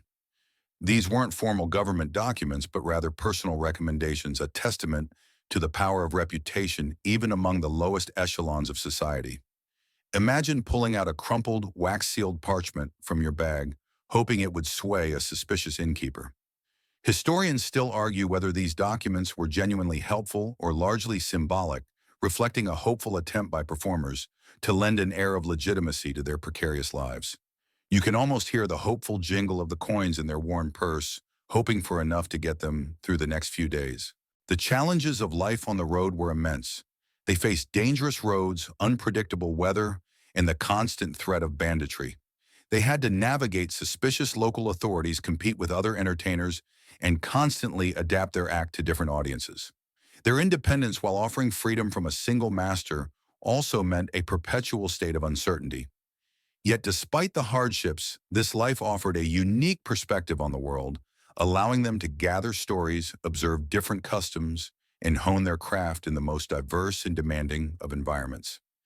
This nomadic existence, for many jesters, was not just a means to an end, but the very crucible in which their sharp wits and resilient spirits were forged, making them truly fools of the people rather than just the court. You've just considered the arduous life of the itinerant jester, constantly on the move. Now let's make a crucial distinction that often gets blurred in popular imagination: the difference between the sophisticated, Court Jester, you've mostly been focusing on, and the more rustic figure known as the village fool. Imagine a dusty crossroads, not a grand hall, and a different kind of laughter echoing through the air, perhaps tinged with affection or even pity. A mainstream historical fact is that while the court jester was a professional employed entertainer, often highly intelligent and cunning, the village fool was frequently an individual with a genuine intellectual disability or a mental illness. These individuals weren't necessarily performers in the conventional sense, though their unusual behaviors might have provided amusement, sometimes cruel for the local community. You can almost see a village elder gently guiding a man, known for his simple ways, perhaps laughing with him rather than at him as he inadvertently says something profound amidst his ramblings. This distinction is vital for understanding the nuances of medieval society's approach to those who were different. The village fool was rarely paid for their services and often relied on the charity of the community. Their humor was more often accidental, stemming from their unconventional understanding of the world or their inability to conform to social norms. They might blurt out an embarrassing truth during a sermon or simply wander around with a perpetually bewildered expression, making villagers chuckle with a mix of amusement and sometimes genuine care. Their humor wasn't crafted, it was simply part of their being. Here's a quirky tidbit: in some villages, the fool was considered a kind of good luck charm or even a conduit for divine truth, precisely because they were seen as being outside the ordinary human order. Their innocent pronouncements or seemingly nonsensical actions were sometimes interpreted as having a deeper spiritual significance. Imagine a villager seeking advice from the local simpleton, believing that their words, unburdened by worldly logic, might hold a special kind of wisdom. Historians still argue whether this reverence was widespread or if it was more a localized phenomenon reflecting regional beliefs about disability and spirituality. You might picture the village fool, perhaps, sitting under an old oak tree, muttering to themselves while children and even adults cautiously approach, curious about the unique perspective they offered. This distinction is important because it highlights the medieval world's complex attitudes towards mental differences. While court jesters consciously exploited the persona of the fool, often as a shield for their intelligence, the village fool genuinely embodied aspects of it. Their laughter was not always sophisticated, but it was authentic, and it often brought a different kind of communal bonding, born of shared humanity and sometimes shared vulnerability. It reminds you that the term fool encompassed a wide spectrum of individuals, from the brilliant satirist to the genuinely cognitively impaired, each holding a unique, though often challenging, place in the social fabric. You've understood the subtle yet crucial difference between the court jester and the village fool. Now let's consider a significant, often tense relationship that medieval jesters had to navigate their interactions with the church authority. Imagine a world where the church held immense power, dictating moral norms and often viewing secular entertainment with suspicion. How did a jester whose very profession often involved breaking taboos and mocking authority survive in such an environment? A mainstream historical fact is that the medieval church often viewed entertainers, including jesters, with a degree of suspicion and even outright condemnation. From early Christian writers like Tertullian, who railed against actors and public spectacles, to later church councils, the profession of a performer was often associated with idleness, immorality, and even paganism. You can almost feel the stern gaze of a bishop or abbot as a jester performed, perhaps making a jest about a lazy monk or a greedy tithe collector. This inherent tension meant jesters had to tread carefully, balancing their need for humor with the omnipresent power of the church. The church's discomfort stemmed from several concerns. Firstly, entertainers were seen as distracting from spiritual pursuits, encouraging worldly pleasures rather than piety. Secondly, their often satirical or bawdy humor could be seen as disrespectful to religious figures or doctrines. Lastly, their transient lifestyle and lack of fixed social position made them difficult to control and categorize, breeding suspicion in a highly ordered society. Here's a quirky tidbit: despite official condemnation, some monasteries and even high-ranking clergy employed their own jesters or fools. These ecclesiastical fools might have offered a more sanitized form of humor, perhaps focusing on parodies of secular life or gentle self-mockery within the monastic community rather than outright satire of the church. Imagine a jester in a monastery perhaps making light of a particularly lengthy sermon or the blandness of Lenten fare, providing a much-needed moment of levity for weary monks. Historians still argue whether the presence of jesters within religious institutions was a sign of the church's pragmatic adaptation to human nature, or a tacit acknowledgement that even pious individuals needed occasional humorous release despite official doctrine. You might even picture a jester perhaps in a quiet moment offering a jest to a priest that surprisingly resonated with a theological truth. The jester's survival in this environment depended on their shrewdness. They learned when to push boundaries and when to pull back, when to direct their humor at secular targets, and when to avoid anything remotely sacred. Sometimes their humor was so effective that it could even disarm clerical critics, making them laugh despite themselves. The jester's ability to navigate the complex landscape of medieval belief and power, to find the cracks in the rigid walls of authority, was a testament to their intelligence and adaptability. Their relationship with the church then was a fascinating dance of defiance and deference, a constant reminder that humor, even in the most serious of times, found a way to assert its presence. You've navigated the often tense relationship between jesters and the church. Now let's bring you into the heart of medieval revelry, the feast day performance. Imagine stepping into a grand hall ablaze with torchlight filled with the aroma of roasting meats and spiced wine. This was the jester's stage, a moment of heightened expectation where their talents were most prominently displayed. A mainstream historical fact is that jesters were central figures in medieval feasts, particularly on special occasions like Christmas, Easter, or important saints' days, as well as during significant life events like weddings or coronations. These feasts weren't just about food, they were elaborate spectacles of social display and entertainment. You can almost hear the joyous clamor, the clinking of goblets as the jester entered, their bells jingling, immediately drawing all eyes. Their role was to elevate the occasion, to provide not just amusement, but a vital sense of communal celebration and release. During a feast, the jester's performance was often a dynamic mix of everything you've heard about so far. They might begin with broad physical comedy to capture immediate attention, then move to witty verbal jests and riddles as the meal progressed. They might perform short satirical plays, engage in mock debates with courtiers, or even lead sing-alongs with comedic lyrics. The atmosphere was ripe for interaction, and the jester was the master of ceremonies, guiding the collective mood, ensuring a steady flow of laughter. Here's a quirky tidbit. Jesters were sometimes expected to perform table tricks or engage in close-up entertainment, moving among the guests at the banquet table. This could involve small illusions, juggling with objects found on the table, or engaging individual diners in quick, personalized, witty exchanges. Imagine a jester leaning in conspiratorially to a knight, delivering a jest so perfectly tailored to the knight's recent exploits that only he and a few close companions understood the full humor, eliciting a booming laugh.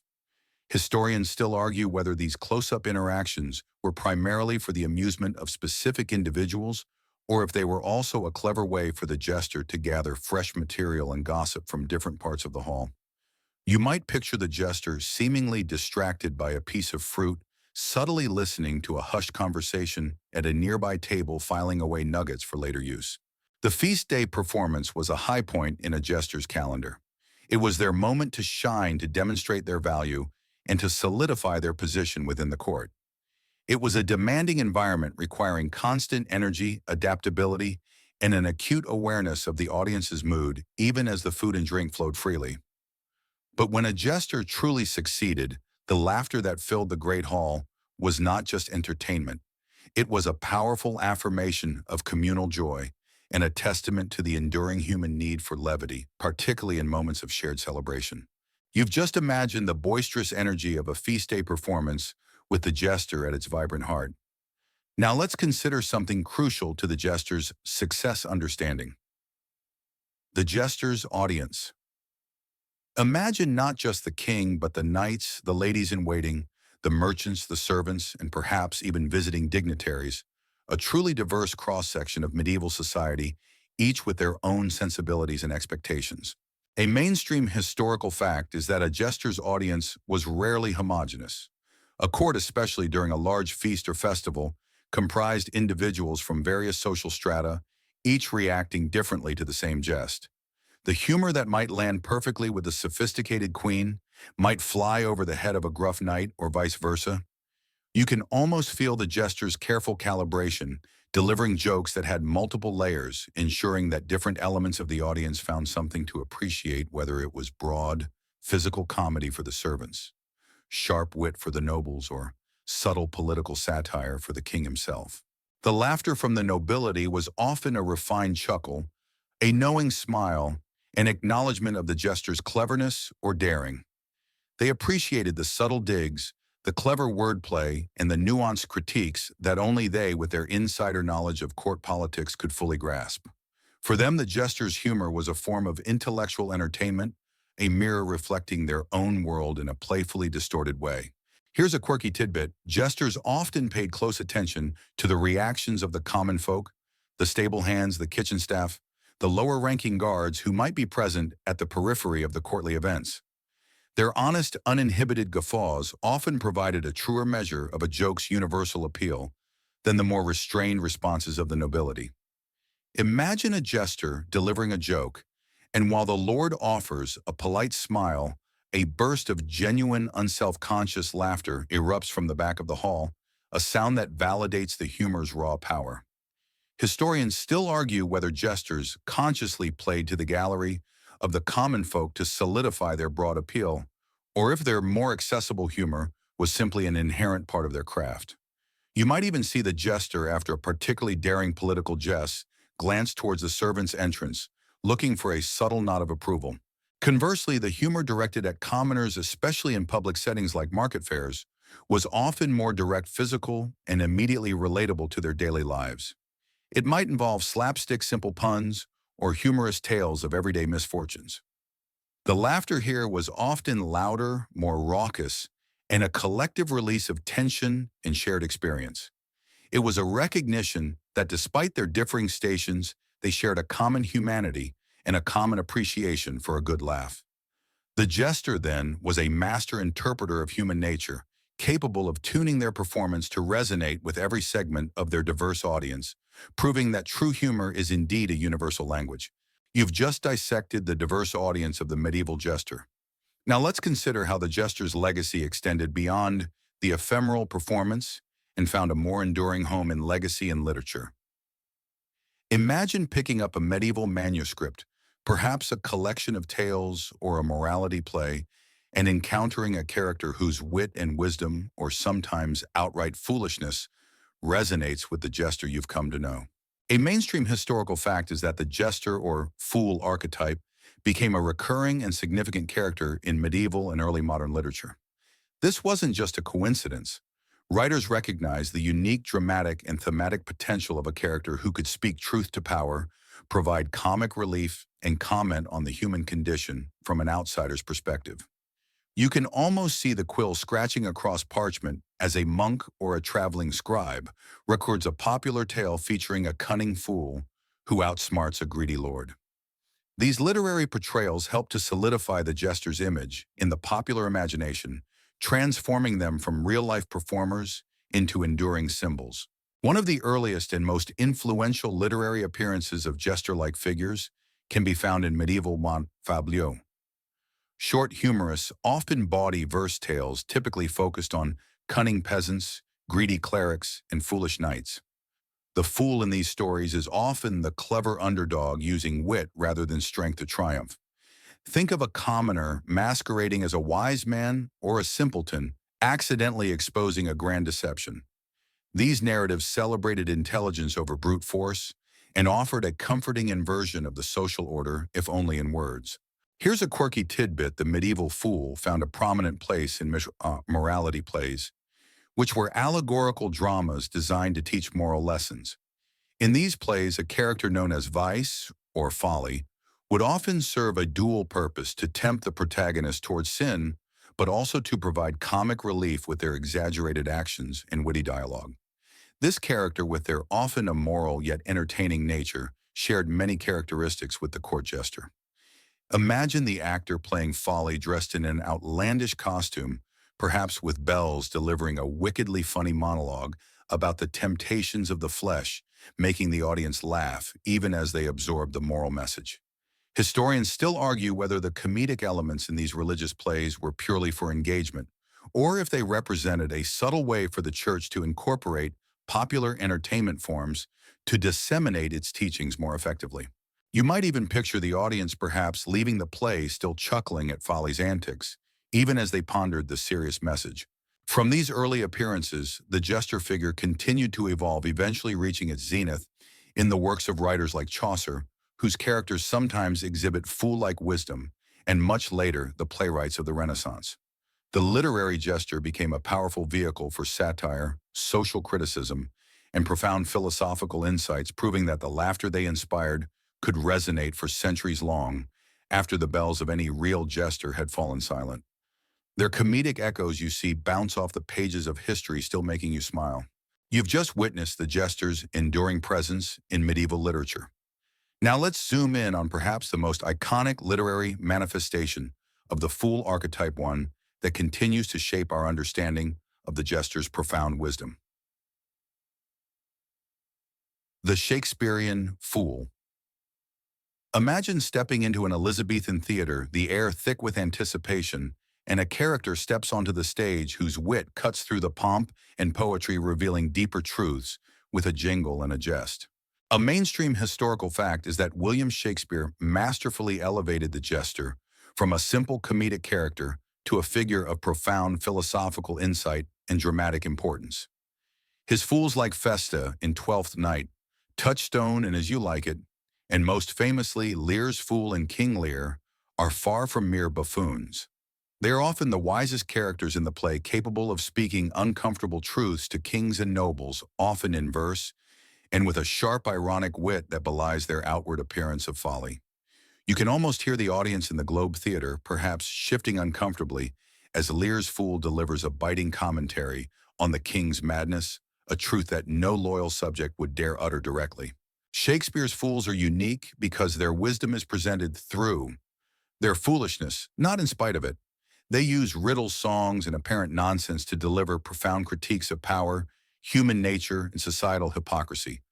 Their madness is often a strategic disguise, allowing them to circumvent the rigid social hierarchies of the court and articulate realities that others are too afraid or too blind to acknowledge.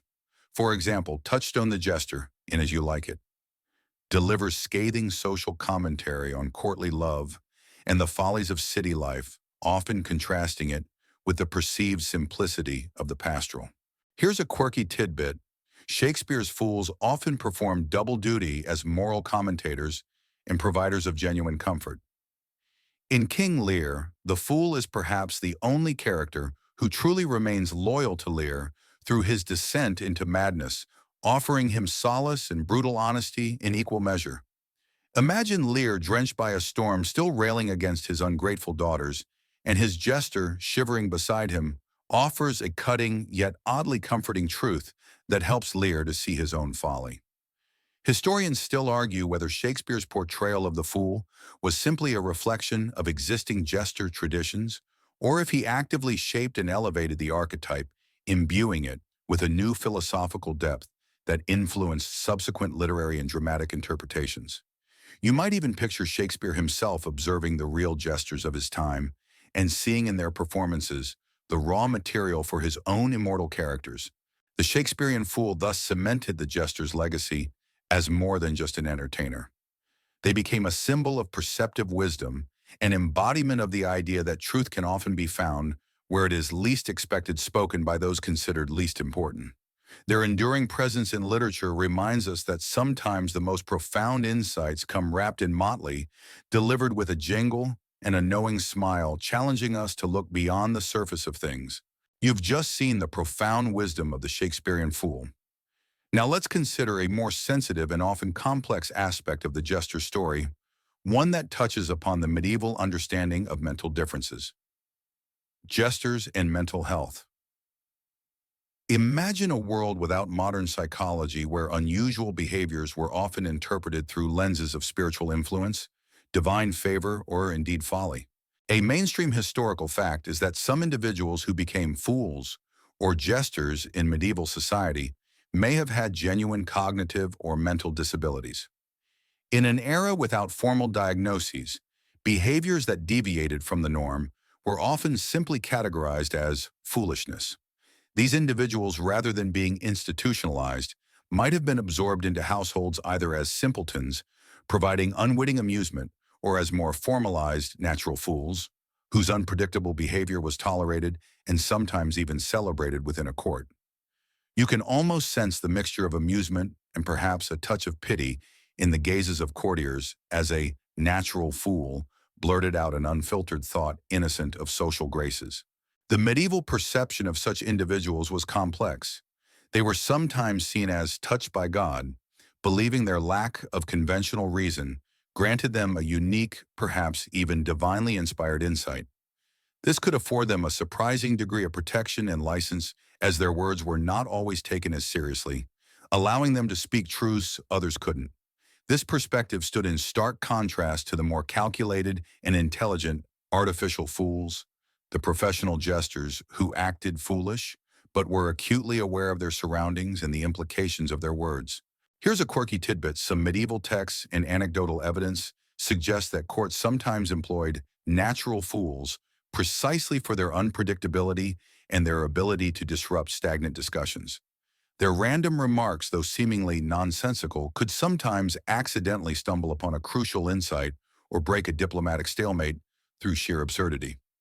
Imagine a serious council meeting with everyone stuck in polite deadlock when the natural fool suddenly pipes up with a seemingly unrelated comment about a pig and a turnip. While initially bewildering, it might somehow, through a strange mental leap, spark a new idea or break the tension with an unexpected laugh. Historians still argue whether such instances were truly beneficial insights or simply coincidental moments that were later interpreted as wisdom reflecting a desire to find meaning in unconventional behavior. You might even picture a king frustrated with his advisors turning to his natural fool with a sigh, hoping for some accidental wisdom. It's crucial to understand that the medieval approach to mental health was vastly different from today's. There were no therapists or medications. Individuals with mental differences often found their place, however unconventional, within the fabric of society. For some, the role of a fool might have provided a form of belonging and protection, allowing them to exist within the social structure rather than being cast out. The laughter they generated then was not always a sign of mockery, but sometimes a complex expression of acceptance, amusement, and a quiet acknowledgement of shared humanity, even in its most unusual forms. You've just considered the often poignant intersection of jesters and medieval mental health. Now let's explore a more somber, yet equally human aspect of the jester's existence. The jester's lament. Imagine the laughter fading, the bells silent, and the individual behind the motley facing moments of profound solitude, melancholy, and perhaps even tragedy. It wasn't all jests and merriment. A jester's life, despite its unique privileges, could be deeply challenging. A mainstream historical fact is that despite their public role as purveyors of joy, jesters, like many performers, often experience periods of isolation or depression. Their profession demanded constant energy, a quick wit on demand, and an ability to suppress their own feelings to entertain others. You can almost sense the weariness in a jester's eyes as they retire to their solitary chamber. After a long day of enforced jollity, the forced smiles dropping away to reveal a private melancholy. This emotional toll is a common thread among entertainers throughout history, a stark contrast between their public persona and private reality. The jester's unique position, being both intimately close to power, yet fundamentally an outsider, could also lead to a deep sense of loneliness. They were not truly one of the nobles, nor were they truly one of the common folk occupying a liminal space that could be isolating. Their license to speak freely meant they heard many secrets and observed many hypocrisies, yet they often had no one with whom they could truly confide without risking their position. Their humor was a shield, but also a barrier. Here's a quirky tidbit. Some historical accounts hint at jesters who, when not performing, were described as quiet, contemplative, or even prone to fits of despondency. There are vague references to jesters losing their wit or simply fading away from court, perhaps succumbing to the pressures of their role or the melancholy it engendered. Imagine a jester once known for his sharp tongue, now sitting quietly in a corner, staring into the fire, his bells no longer jingling. Historians still argue whether these anecdotes truly represent widespread mental health struggles among jesters, or if they are exaggerated tales that highlight the dramatic contrast between their public and private lives. But the very existence of such stories suggests a recognition even then of the emotional burden carried by those whose job it was to be relentlessly cheerful. The tragic fates of some jesters also speak to this lament. Whether through a misjudged joke, a fall from favor, or simply the brutal realities of medieval life, not all jesters ended their careers peacefully. The risk of offending a powerful patron was ever present, and the consequences could be severe, leading to imprisonment, disfigurement, or even death. Remember the fine line of offense. When it was crossed, the jester's lament could become very real indeed. The constant pressure to be on, to be funny, to be clever, while navigating dangerous political currents must have been an immense burden. Their humor, then, was not just a tool for entertainment, but often a complex coping mechanism, a way to survive in a world that demanded constant performance. You've just considered the melancholic side of the jester's life, the private lament beneath the public jingle. Now let's shift to something more abstract yet equally profound, the symbolism of the fool.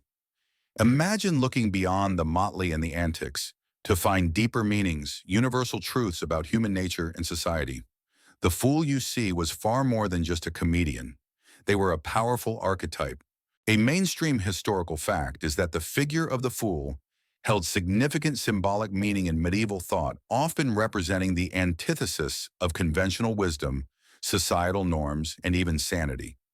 In a world that valued order, hierarchy, and piety, the fool embodied chaos, subversion, and irreverence. You can almost feel the intellectual tension as scholars pondered the fool, seeing in them a deliberate inversion of the established order, a living paradox. This symbolic weight gave the jester a unique power, allowing them to comment on the very fabric of society from a privileged yet detached perspective. The fool often symbolized innocence, a childlike purity that allowed them to see truths that others clouded by ambition or social conditioning might miss. They were perceived as operating outside the conventional rules of logic and reason, which ironically sometimes made them the most rational observers of human irrationality. Their foolishness was a lens through which the absurdities of the powerful could be magnified and exposed. Here's a quirky tidbit in some medieval allegories and philosophical texts. The fool was associated with the concept of divine madness or holy folly. This idea suggested that those who seemed least rational might actually be closer to God, unburdened by worldly concerns or intellectual pride. Imagine a theologian grappling with the idea that ultimate wisdom might not reside in scholarly tomes, but in the innocent ramblings of a fool. This paradox challenged conventional wisdom and elevated the jester's symbolic standing beyond mere entertainment. Historians still argue whether this concept of holy folly was a widespread belief or a more niche theological interpretation, but its existence highlights the depth of symbolic meaning attributed to the fool. You might even picture the jester perhaps performing a seemingly nonsensical dance, inadvertently embodying a profound spiritual truth. The fool also symbolized the limits of human knowledge and the unpredictability of life. They were a reminder that even the most carefully constructed plans could be undone by unforeseen circumstances, or that the most intelligent minds could be outwitted by simple, unconventional thinking. They were the embodiment of chaos in order the necessary disruption that prevented stagnation. The jester's symbolism, then, was multifaceted. They were the truth-teller, the innocent, the subverter, and the divine madman, all rolled into one motley-clad figure. Their laughter, therefore, carried not just amusement, but also a profound, often unsettling reflection on the human condition itself. You've just considered the profound symbolism woven into the very fabric of the fool archetype. Now let's take that symbolism and see how it manifests in a surprisingly direct and familiar way in The Cards of the Fool. Imagine shuffling a deck of cards, not for a simple game, but for a journey into deeper introspection, and the first card you draw is that intriguing, enigmatic figure. A mainstream historical fact is that the Wild Fool card in the tarot deck is one of the most recognizable and symbolically rich cards, directly drawing on the archetype of the jester or medieval fool. This isn't a mere coincidence. The Fool card encapsulates many of the themes we've been exploring: innocence, risk-taking, new beginnings, and a journey into the unknown. You can almost feel the weight of destiny in your hand as you turn over this card, with its image of a carefree wanderer about to step off a cliff, a small dog yapping at his heels. The Fool card, usually numbered 0 or Washut 3, depending on the deck, represents unlimited potential, the beginning of a great adventure, and a spirit of joyful abandon. The figure is often depicted carrying a meager satchel, signifying that he travels light, unburdened by worldly possessions or conventional wisdom. His gaze is often directed upwards toward the sky, suggesting an unshakable optimism, or perhaps a blissful ignorance of the dangers that lie ahead. He embodies the idea of taking a leap of faith, trusting in intuition over rigid logic. Here's a quirky tidbit. While the Fool card is often interpreted positively as a symbol of fresh starts and spontaneity, its darker side can represent recklessness, naivety, or a lack of foresight. The dog, often depicted nipping at his heels, can be seen as a loyal companion trying to warn him of danger, or simply an extension of his own impulsive nature. This duality, the fine line between genius and madness, wisdom and folly, is a core theme of the jester archetype itself. Imagine a jester mid-jest, teetering on the edge of impropriety, his audience holding their breath, perfectly embodying the fool's precarious journey. Historians still argue whether the earliest tarot decks explicitly drew from the popular image of court jesters, or if both evolved in parallel, reflecting a broader cultural fascination with the figure of the wise fool. You might even picture the medieval artist sketching the first image of the fool, incorporating elements of the jesters they had seen in real life. The Fool card therefore serves as a powerful reminder of the jester's enduring cultural impact. It tells you that sometimes the greatest wisdom lies in not knowing, in embracing the unknown, and in daring to be different. It's a call to shed preconceived notions, to laugh in the face of uncertainty, and to embark on life's journey with a spirit of open-hearted, perhaps slightly reckless enthusiasm.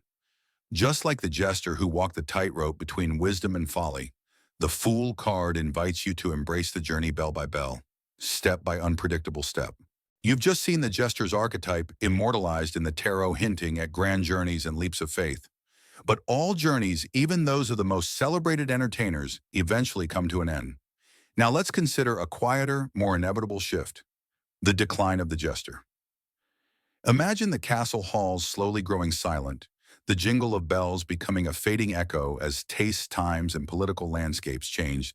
A mainstream historical fact is that the professional court jester, as a widespread and privileged fixture, began to decline in prominence from the late Renaissance through the early modern period, particularly by the 17th and 18th centuries. This wasn't a sudden disappearance, but a gradual fade, much like a once popular song, eventually giving way to new melodies. The grand courts of medieval Europe were transforming, becoming more formal, more centralized, and often less tolerant of the kind of irreverent humor that jesters embodied. Several factors contributed to this decline. One was the rise of new forms of entertainment. As theater became more sophisticated, with professional acting companies performing elaborate plays, the solo antics of a jester seemed less grand by comparison. There was also a shift in aristocratic tastes. The rough-and-tumble humor of the medieval court was gradually replaced by a preference for more refined wit, salon discussions, and formalized social graces.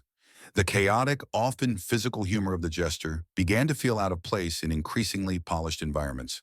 Here's a quirky tidbit. The decline of the jester also coincided with a growing emphasis on reason and enlightenment in intellectual circles. The very idea of a professional fool who spoke uncomfortable truths under the guise of idiocy began to lose its appeal in an age that valued direct rational discourse. The playful blurring of lines between wisdom and madness, which had been the jester's strength, became less fashionable. Imagine a learned philosopher deep in a logical debate finding the jester's interjections simply disruptive rather than insightful. Historians still argue whether the jester's decline was primarily due to changing entertainment trends, evolving courtly aesthetics, or a deeper shift in intellectual paradigms that diminished the cultural space for sanctioned folly. You might even picture the jester trying a familiar old joke in a newly formal court, only to be met with polite rather than roaring laughter. Furthermore, as monarchies consolidated power and became more absolute, the license of the jester became increasingly risky and less tolerated. Rulers desired less internal critique and more unwavering loyalty. A king who once might have appreciated a subtle jab at his policies might now view it as sedition. The political climate became too dangerous for the jester's razor-sharp satire. The jester's direct descendants would appear in other forms, but the court jester, as a distinct privileged entity, eventually became a relic of a bygone era, a vibrant splash of color fading from the historical canvas. You've just witnessed the slow, inevitable fading of the traditional court jester. But humor, like water, always finds a new channel. As the jester's star waned, new forms of comedic performance began to rise, and one of the most vibrant was the commedia dell'arte. Imagine the streets of Renaissance Italy bustling with color and sound, where masked figures burst forth, bringing laughter with their exaggerated characters and improvised antics.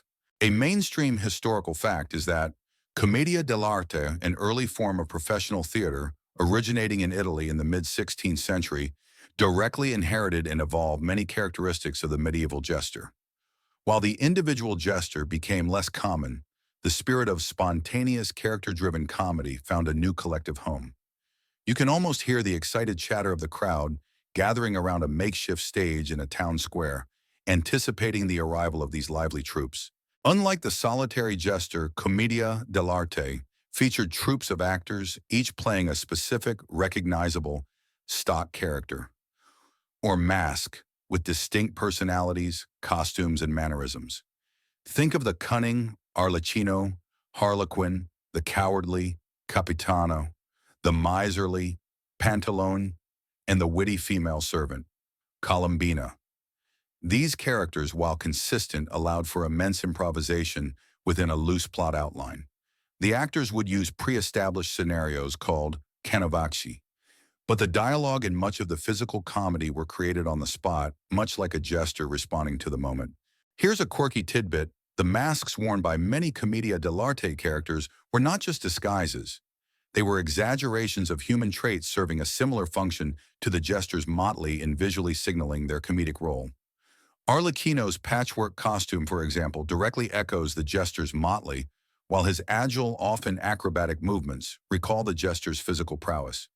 Imagine Arlecchino executing a series of comical tumbles and slaps his wooden sword, or batacchio, the origin of slapstick, making that familiar thwack that once delighted medieval audiences. Historians still argue whether the physical slapstick of commedia dell'arte was a direct evolution of jester practices or a parallel development arising from the universal appeal of exaggerated physical comedy. You might even picture an actor honing their portrayal of Arlecchino, borrowing gestures and expressions from an old jester they once saw perform. Commedia dell'arte thrived by bringing humor directly to the public, blending satire, physical comedy, and improvisation in a way that resonated with a broad audience. It kept the spirit of the jester alive, transforming the individual fool into a vibrant ensemble of archetypal characters who continued to critique society, mock authority, and bring laughter to the masses. The jester, though unseen, certainly lived on in the exaggerated gestures, the cutting remarks, and the spontaneous brilliance of these masked performers, proving that humor, like art, simply finds new forms to express itself. You've just witnessed the lively evolution of jester-like characters into the masked troops of commedia dell'arte. Now let's make an even larger leap across centuries and trace the comedic lineage to a form of entertainment that still brings laughter to millions today: the circus clown connection.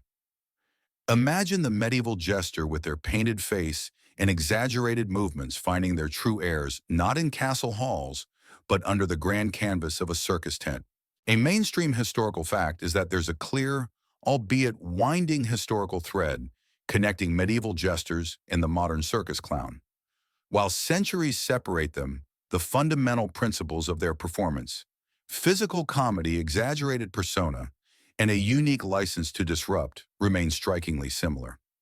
You can almost hear the raucous laughter echoing from a medieval fairground, blending seamlessly with the joyous uproar of a 19th century circus tent, both sparked by figures designed to make you laugh until your sides hurt. The earliest forms of circus entertainment, which began to emerge in the 18th century, were often equestrian shows, but they quickly incorporated other acts, including acrobats, jugglers, and crucially comedic performers who filled the gaps between more serious acts.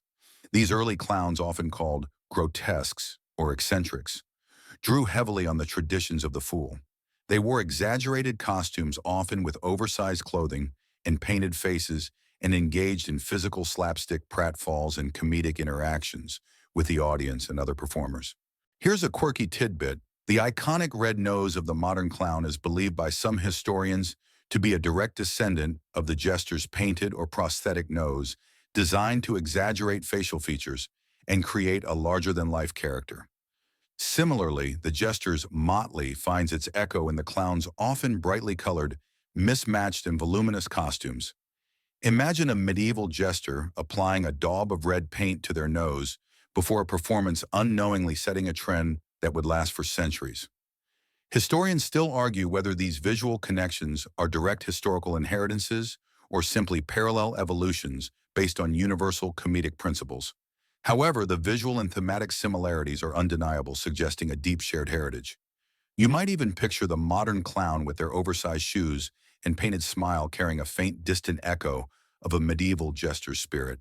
The role of the clown within the circus, much like the jester in court, is often to act as a release valve to break tension and to provide accessible universal humor.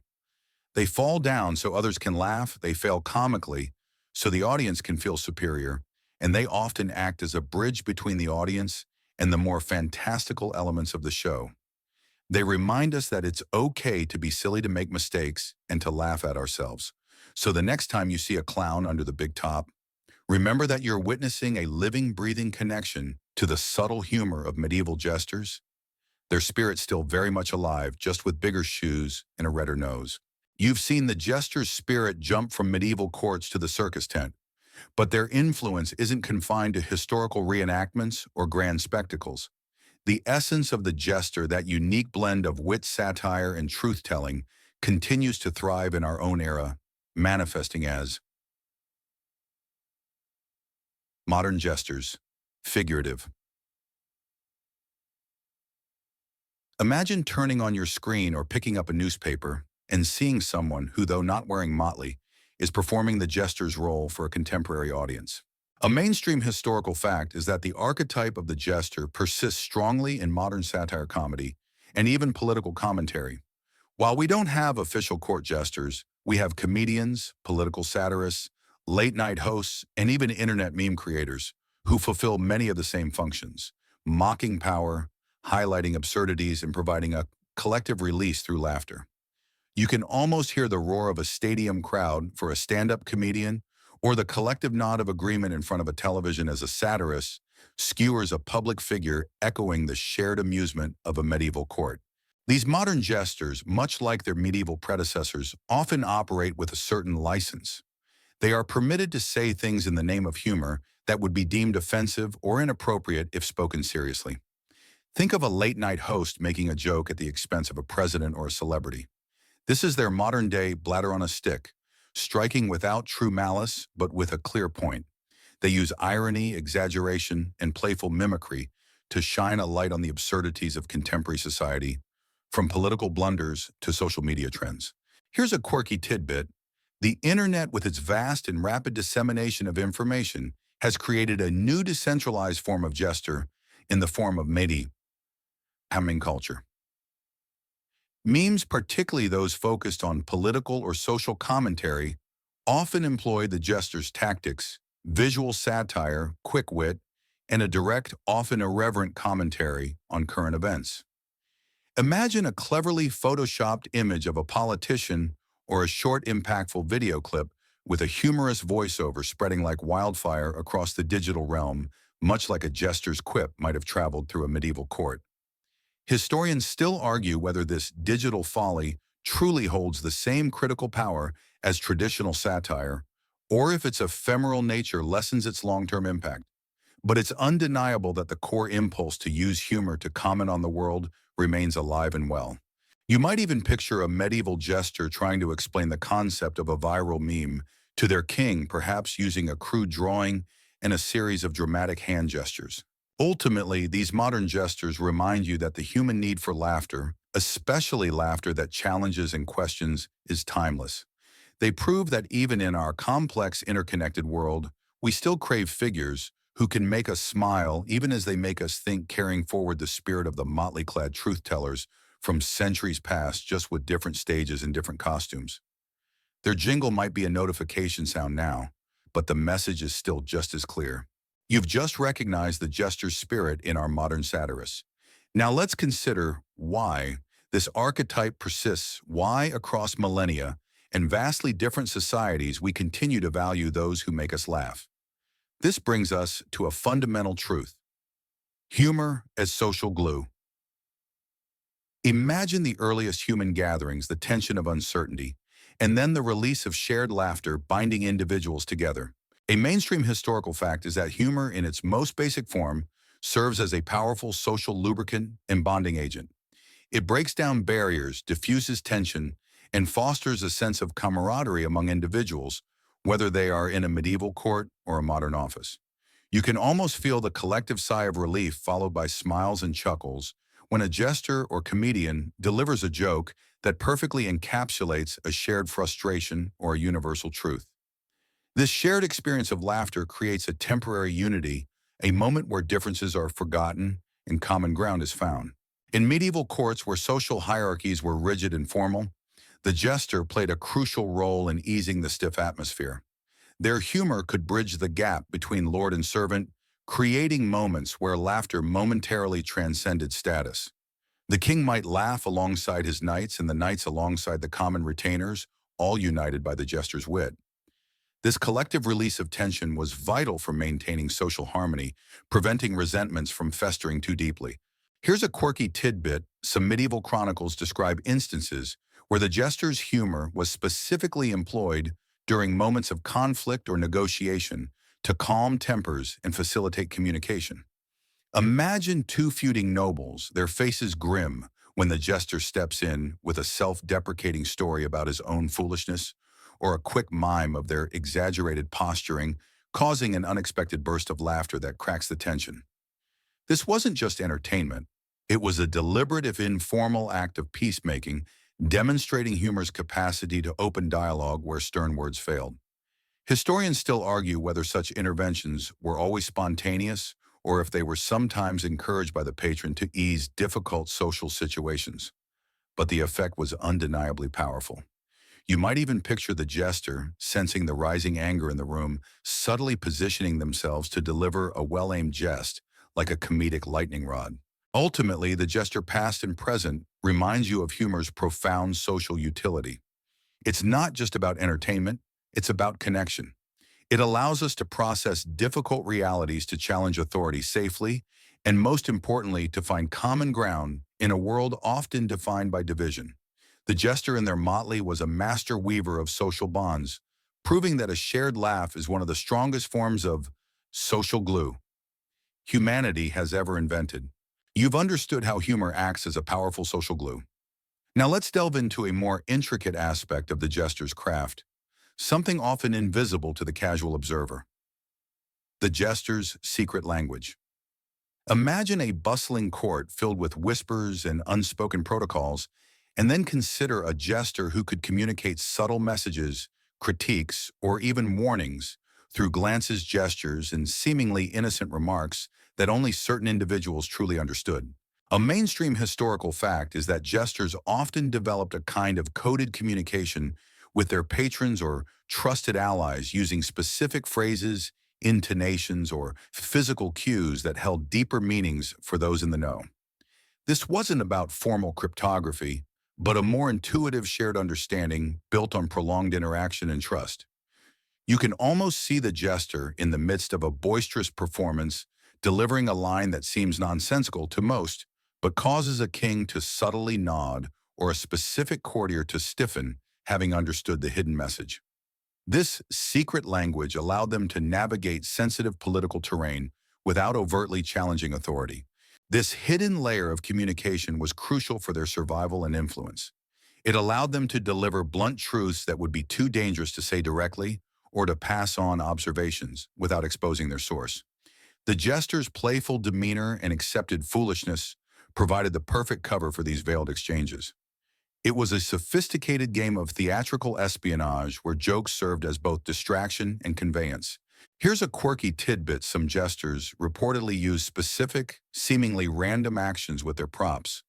A particular jingle of bells, a unique way of tapping their marat, or even a deliberate clumsy stumble, as a prearranged signal to a lord. Imagine a king looking bored during a tedious diplomatic meeting, and the jester suddenly executes a very specific, slightly off-balance juggle that signals to the king that it might be a good moment to feign illness and conclude the proceedings. Historians still argue whether these signals were purely anecdotal or if they were genuinely complex systems of nonverbal communication, showcasing the jester's profound intelligence and strategic thinking. But the very concept speaks to the intricate dance between fool and master. You might even picture the jester casually twirling their marat, sending a silent message across the crowded hall. This secret language also extended to subtle in-jokes and allusions within the court itself.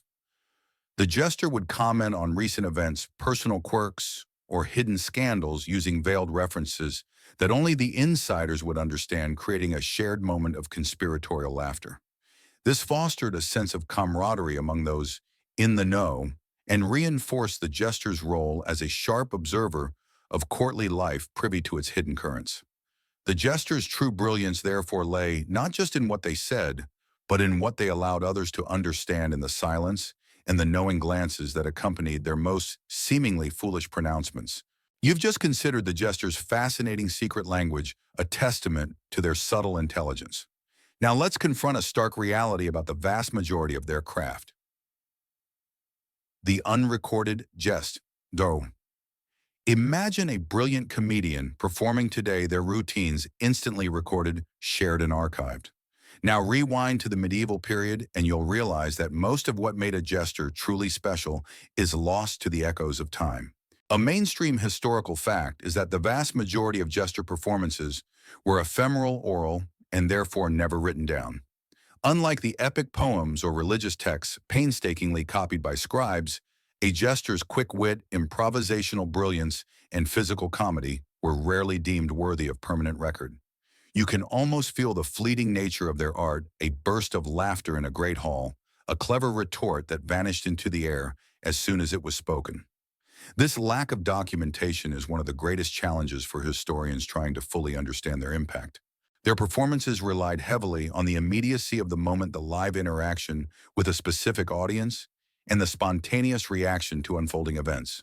To write down a joke or a physical gag often strips it of its context, its timing, and much of its humor. How do you capture the nuance of a jester's facial expression, the precise timing of a pratfall, or the knowing glance that accompanied a biting satire in a static manuscript? It's like trying to explain the magic of a live concert by just reading the lyrics. Here's a quirky tidbit. What little we do know about specific jests or routines often comes from secondary sources. A passing mention in a chronicle, a letter from a courtier describing a performance, or a later literary work inspired by a real jester.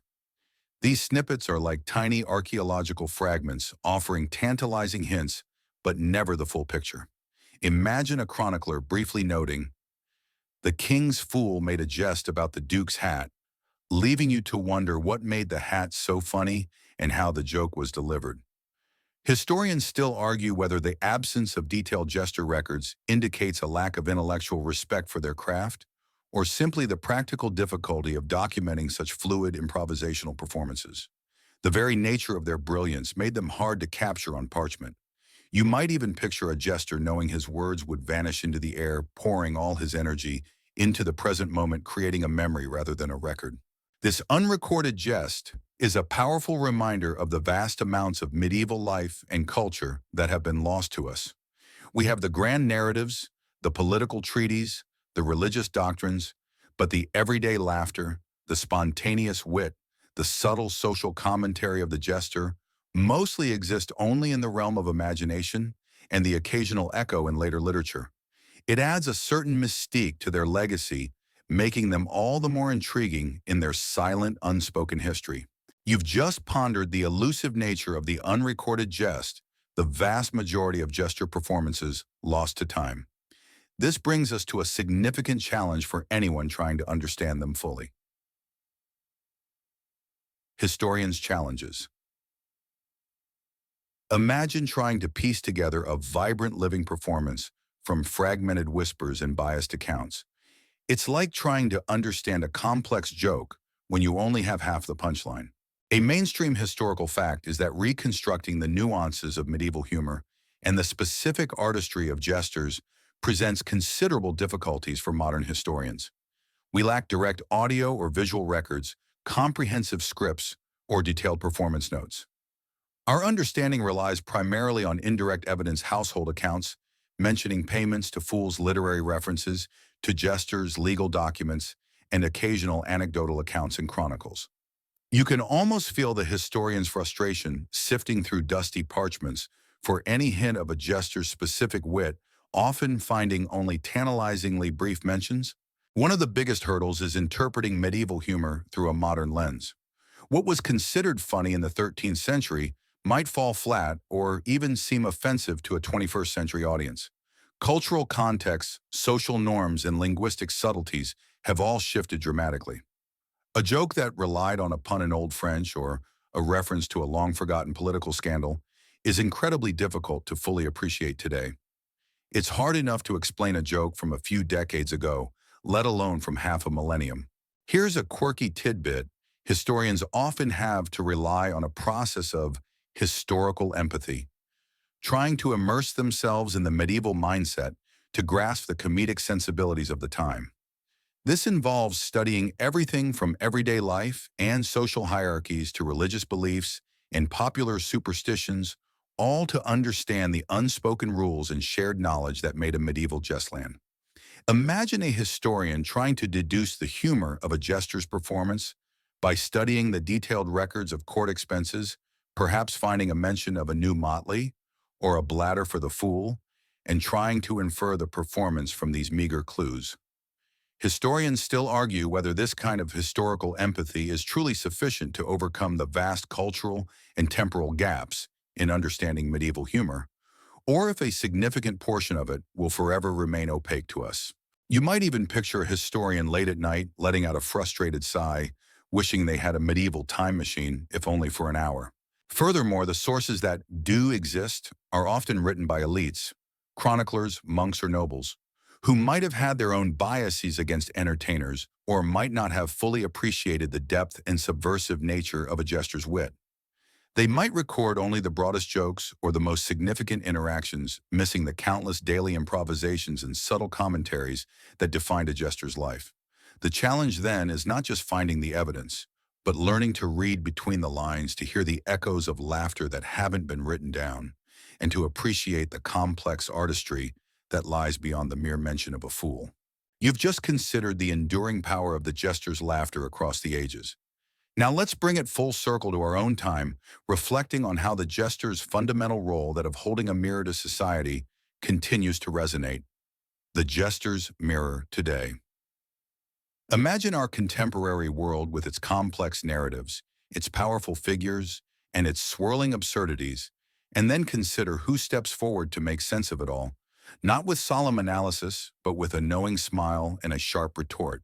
A mainstream historical fact is that the function of the medieval jester, particularly their role as a truth-teller and social commentator, has been absorbed and perpetuated by various figures in modern society. We no longer have a singular individual in a motley cap at the monarch's side, but the need for someone to highlight folly, to question power, and to provide a critical yet humorous perspective remains as strong as ever. You can almost see the reflection of a late-night talk show, host a stand-up comedian, or even a satirical news anchor in that medieval mirror, each one continuing the jester's legacy of holding up society to itself. These modern reflections of the jester don't just entertain, they provoke thought. They use their platforms to critique political decisions, to expose hypocrisy in public figures, and to comment on the bizarre rituals of modern life, from reality television to internet trends. Their humor often serves as a collective processing mechanism, allowing audiences to cope with uncomfortable realities or to articulate frustrations that might otherwise go unspoken. Think of the shared relief when a comedian perfectly encapsulates a widespread annoyance, making you laugh even as you nod in recognition. Here's a quirky tidbit. The rise of user-generated content and social media has democratized the jester's mirror, allowing almost anyone to become a momentary fool for their audience. From viral TikTok skits lampooning corporate jargon to satirical Twitter accounts mocking political figures, the ability to comment on the world with wit and humor is no longer confined to professional entertainers. Imagine a medieval jester trying to explain the concept of a reaction video where people watch someone else's performance and then make funny faces in response. It's a direct continuation of their own dynamic responsive art. Historians still argue whether this widespread decentralized folly has the same impact as a single powerful court jester, or if its sheer volume and ephemeral nature dilute its critical edge. But the sheer universality of the impulse to jest and critique is undeniable. You might even picture the medieval jester marveling at the sheer number of fools now participating in the ongoing comedy of human existence. The jester's mirror today, therefore, isn't always a polished, grand artifact. Sometimes it's a cracked phone screen, a grainy video, or a hastily typed tweet. But the essence remains the same: to reflect, to exaggerate, and to illuminate the absurdities of our world, encouraging us to laugh, to think, and perhaps to see ourselves a little more clearly. The jingle of their bells might be replaced by the click of a mouse or the tap of a screen, but the critical comedic echo continues to bounce, making us laugh and sometimes squirm. You've just pondered the jester's mirror, reflecting our modern world. Now, for our final journey into the subtle humor of medieval jesters, let's consider the most fundamental and timeless aspect of their art. Final reflection on humor. Imagine stripping away all the historical context, all the specific jokes, and all the cultural nuances, and asking a simple question: why do we laugh, and what does that laughter across centuries tell us about ourselves? A mainstream historical fact, one that resonates deeply, is that humor is a universal human experience, a fundamental part of our emotional and social landscape that has transcended time and culture. The medieval jester, much like their ancient precursors and modern descendants, tapped into this inherent human need. Their existence proves that no matter how challenging, how solemn, or how rigid a society might be, there is always a place for laughter. You can almost feel the instinctive release of a chuckle, a shared lightness that connects you to someone giggling in a medieval castle, proving that the mechanism of amusement is remarkably consistent. Humor at its core is often about incongruity, the unexpected juxtaposition of ideas, the sudden shift in perspective, the breaking of a pattern. The jester was a master of this. They delighted in turning the world upside down and exposing the emperor's new clothes, or in pointing out the absurdity lurking beneath the veneer of seriousness. This ability to disrupt, to surprise, and to force a new way of seeing things is what makes humor so powerful and so enduring. Here's a quirky tidbit.